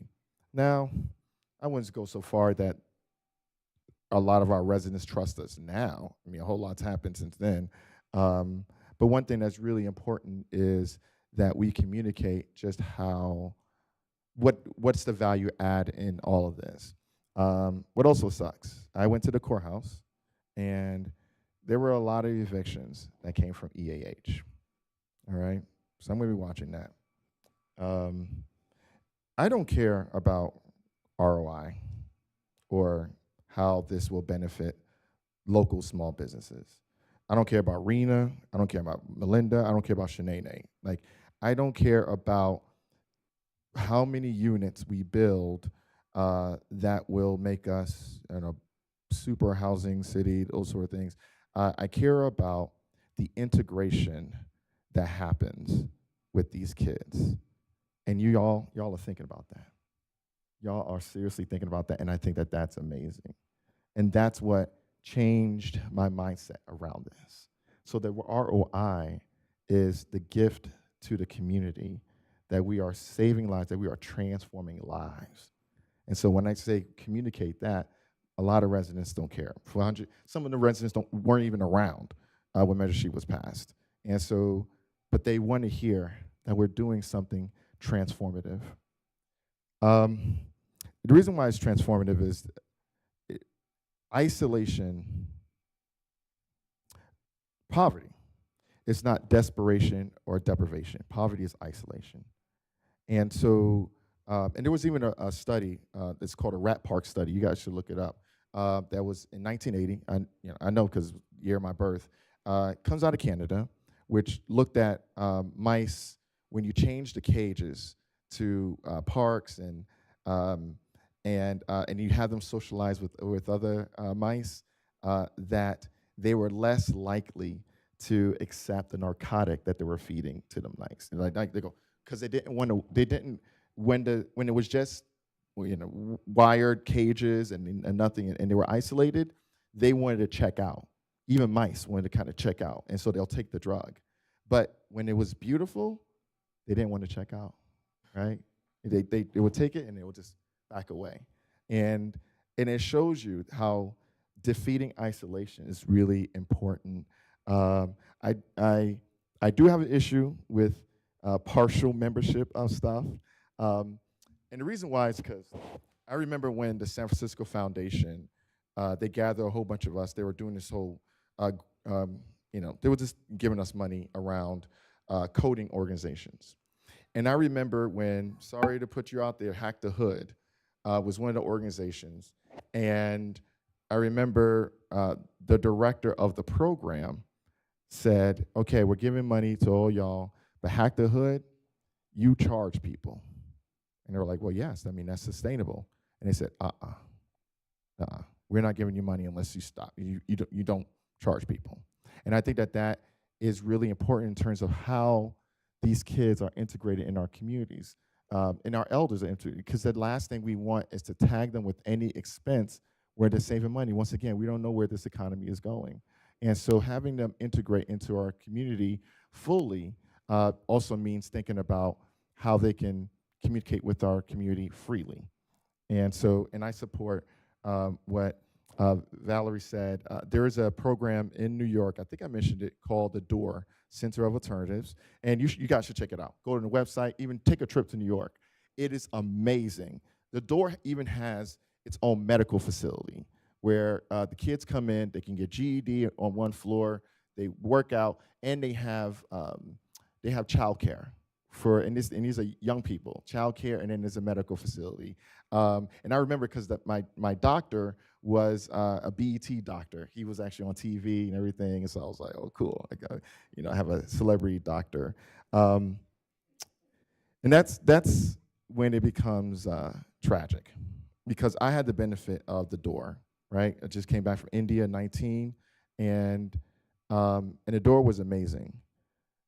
My brother, he aged out of the foster care system at 18, and he died a couple months later. Part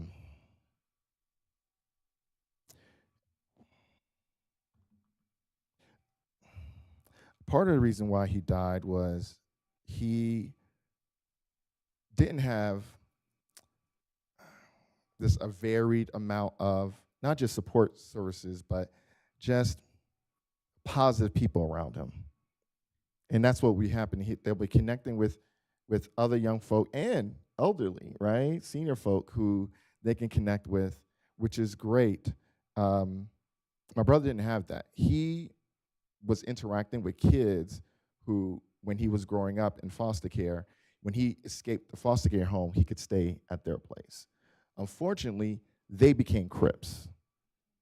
But he hadn't spent enough time with them for them to have that bond with him. And so when it came time for them to initiate, and they initiate by killing somebody, they surrounded him right behind our PS40, our elementary school. And anyone from my old neighborhood, you know what happened to my brother. And they shot him in the head. They shot him in the head, and then they shot him a couple of times because he kept moving. He was a bigger, stronger guy than I am. He kept moving. And I remember I spoke to the police, and the police said, well, he was heading in this direction. And it messed me up because I knew that he was heading towards me because I was home for him.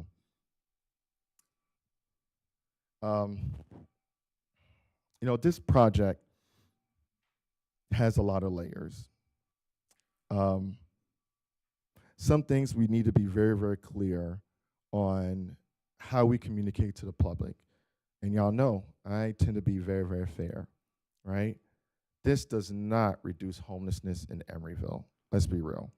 They will get referrals from other cities that will come into Emeryville. Like I think Valerie even shared that there's no way that we can pretty much prioritize Emeryville youth, unless that has changed. But and then when it comes to our seniors, I don't know what's going to happen with our seniors if we can prioritize Emeryville seniors. But at the same time, does ECAP benefit just Emeryville residents? No, ECAP is a benefit to several cities. So why can't we look at this as the ECAP of housing? And that this is something that we provide to our region that makes Emeryville such an amazing city. And I can only imagine, I wish my brother had Emeryville.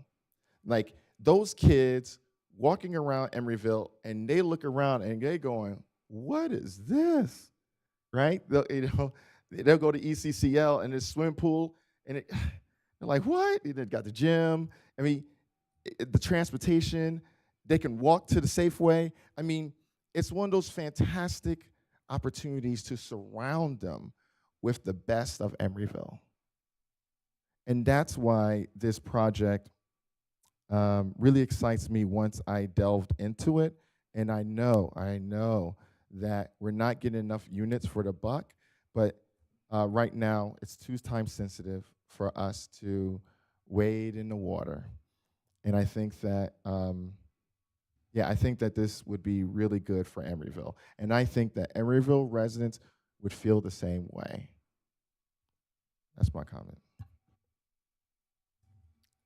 Thank you for your comment. I just want to begin by sharing that I strongly support deeply affordable housing. I am one of the majority that voted for Measure C.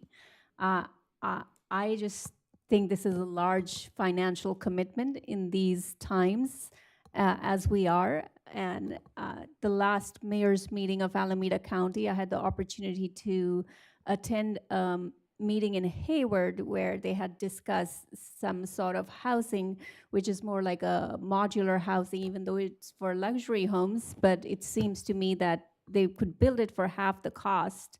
And I am excited about that kind of innovation and how it would apply to affordable housing in situations like this. So because there could be other options that have not been explored and that could be explored, I just don't feel at this time this is our only option. I just am not convinced about spending 31 million on this option at this time. I think it's a beautiful project. I like the public purpose behind it.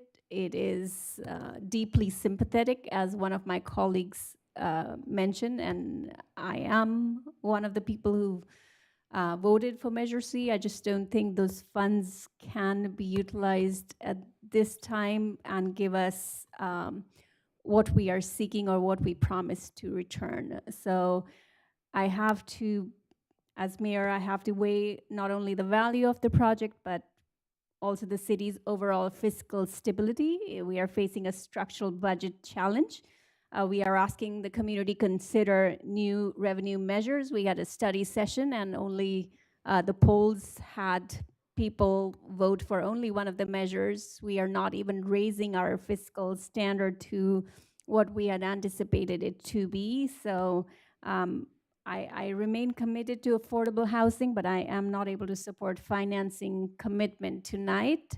I strongly believe there are other options that may not push the project as far out as 2032, and the political and economic climate, I believe, could get better in 2026, 2028, which there may be more subsidy of her funding, and I just feel that more thought needs to be given to this. I think in one of our discussions, 31.7 million may not be enough, and we may have to come back for considering more. And I just don't feel this is the timing for it. Therefore, I'm not able to support it. But if there are no further public comments, we can go for no further discussion, remarks, or comments by members. Or are there any? Let me check if there are any. If there are none, then we can go for a motion. Oh, do you have? Yes, I welcome a motion. I will move approval of staff's recommendation to allocate this project 31 point whatever million and edit the affordable housing expenditure plan.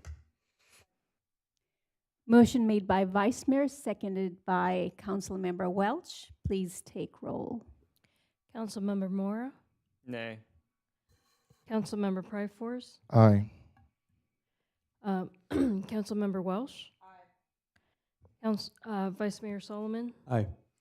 and Mayor Carr. Nay. Motion passes. Right, motion passes. Congratulations to EH. And thank you, staff, for doing the work on it. We are moving on to 12.1, which is announcement of committee vacancies. I have no report this evening, Mayor. Thank you. Thank you, Madam Clerk. Future agenda item requests. Councilmember Mora. Earlier during public comment, we heard about widespread theft of USPS mailboxes, break-ins in at least 20 multifamily housing complexes just in Emeryville, affecting hundreds, if not thousands, of resident mailboxes. I'd like to refer a future agenda item to the Public Safety Committee to investigate this rash of break-ins, if they're not already doing that, but also to report out to the full council this investigation and recommendations, given the large scale of these thefts as a matter of public interest. And then also attached to that, I'd like to encourage the city to look into drafting a letter, as was mentioned, to Congresswoman Simon, seeking allocation of funds.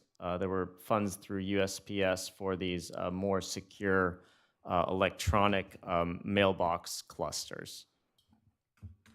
All right, thank you, Councilmember Mora. I just want to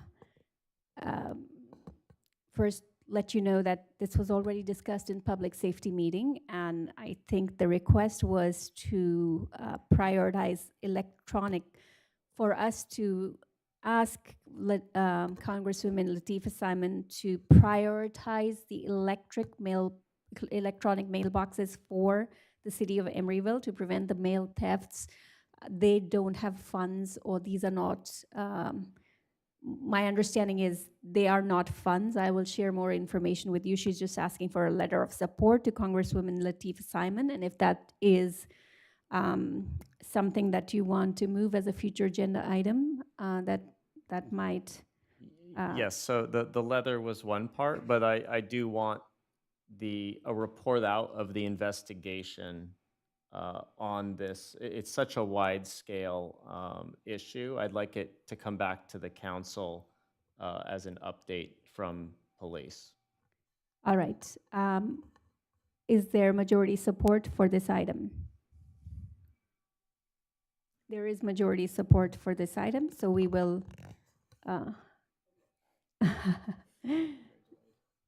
Thank you. So I think you're asking for a letter of support for this, for prioritizing the electronic mailboxes for the city of Emeryville to Congresswoman Latifah Simon, and I think the staff can prepare that. I am happy to sign it, and then we will have the report for you once the police provides the report. We can put that on our future agenda, one of our future agenda. And any further future agenda items? Councilmember Pryforce? So, yeah, I had an opportunity to observe what happened between Donahue and City Attorney Kennedy. And one of the things that I had questions around was, why did it take like someone walking around with a camera and going up in someone's face and that sort of thing, and then it goes to a restraining order or temporary order restraint, and then it goes to this, and a lot of city resources went towards that. And it bothered me. It really bothered me. And it came up because I met with several of our unhoused residents in Emeryville, and they spoke to me about how they were kicked out of, cafes, and how essentially there was no dignity that they felt was received by them.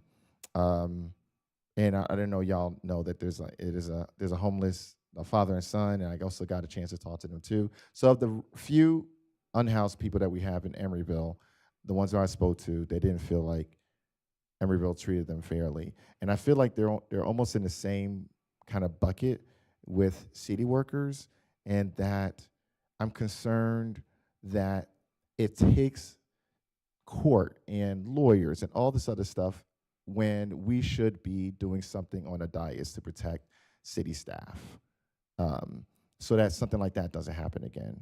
So I think that this is something that could be referred to public safety, which is some sort of mutual dignity and safety ordinance that protects staff from being harassed and also protects our unsheltered folks from being harassed. And since EPD would be the ones who would enforce it, then I think that this should be referred to the Public Safety Committee because, I'm concerned about, and it's not just Donahue. Donahue's light, but I remember there was this one person, this one dude who actually came in and had a YouTube, whatever, and they were crazy, right? They were hostile. And I don't want anything like that to happen again. And so this is called the Mutual Dignity and Safety Ordinance, and I'd like for us to discuss it after it comes back from public safety. And so I ask that it's referred to public safety. Any majority support for this item? All right. Have you spoken to the city attorney about this item or the staff? I have not, but I would love to. Would you please go ahead and speak with them? There might be measures already in place because of which it may not be supported now, but if at a later time it needs to be supported, I think we may reconsider it. Gotcha. Any other future agenda items? Councilmember Pryforce?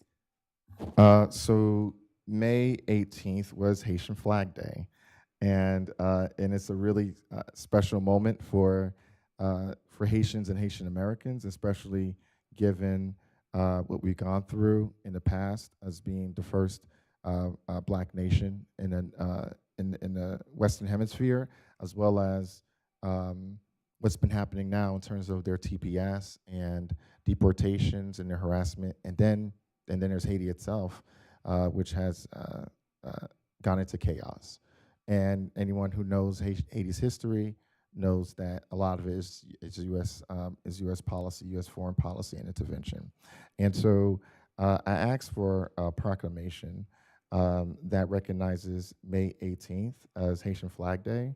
And I know there are not a lot of Haitians in Emeryville, but I am the first Haitian American elected official in California. I do want to shout out to the judge that was appointed by President Obama, but yeah, I'm the first when it comes to elected.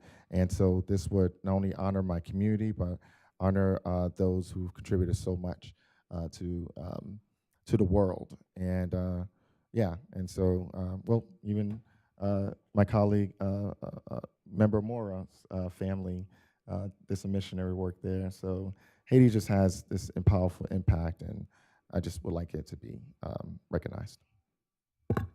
Would you be okay to move it? I know we are out of meetings in May, so would you be okay to move it to a proclamation in June, closer to Juneteenth, and we could do the recognition around the same time? All right. Is there majority support for this item? All right, we can move it to June and coincide with Juneteenth. Right, any further future agenda items? All right, Member Pryforce? Once again, I'd like to suggest that we explore bringing the Pledge of Allegiance back to our council chambers, which I will demonstrate. I pledge allegiance to the flag of the United States of America and to the republic for which it stands, one nation, indivisible, with liberty and justice for all. Your majority support for this item? Thank you. Due to lack of support, the item fails. Any future agenda items? There are no other future agenda items. It is now 10:16 p.m. and this meeting is adjourned.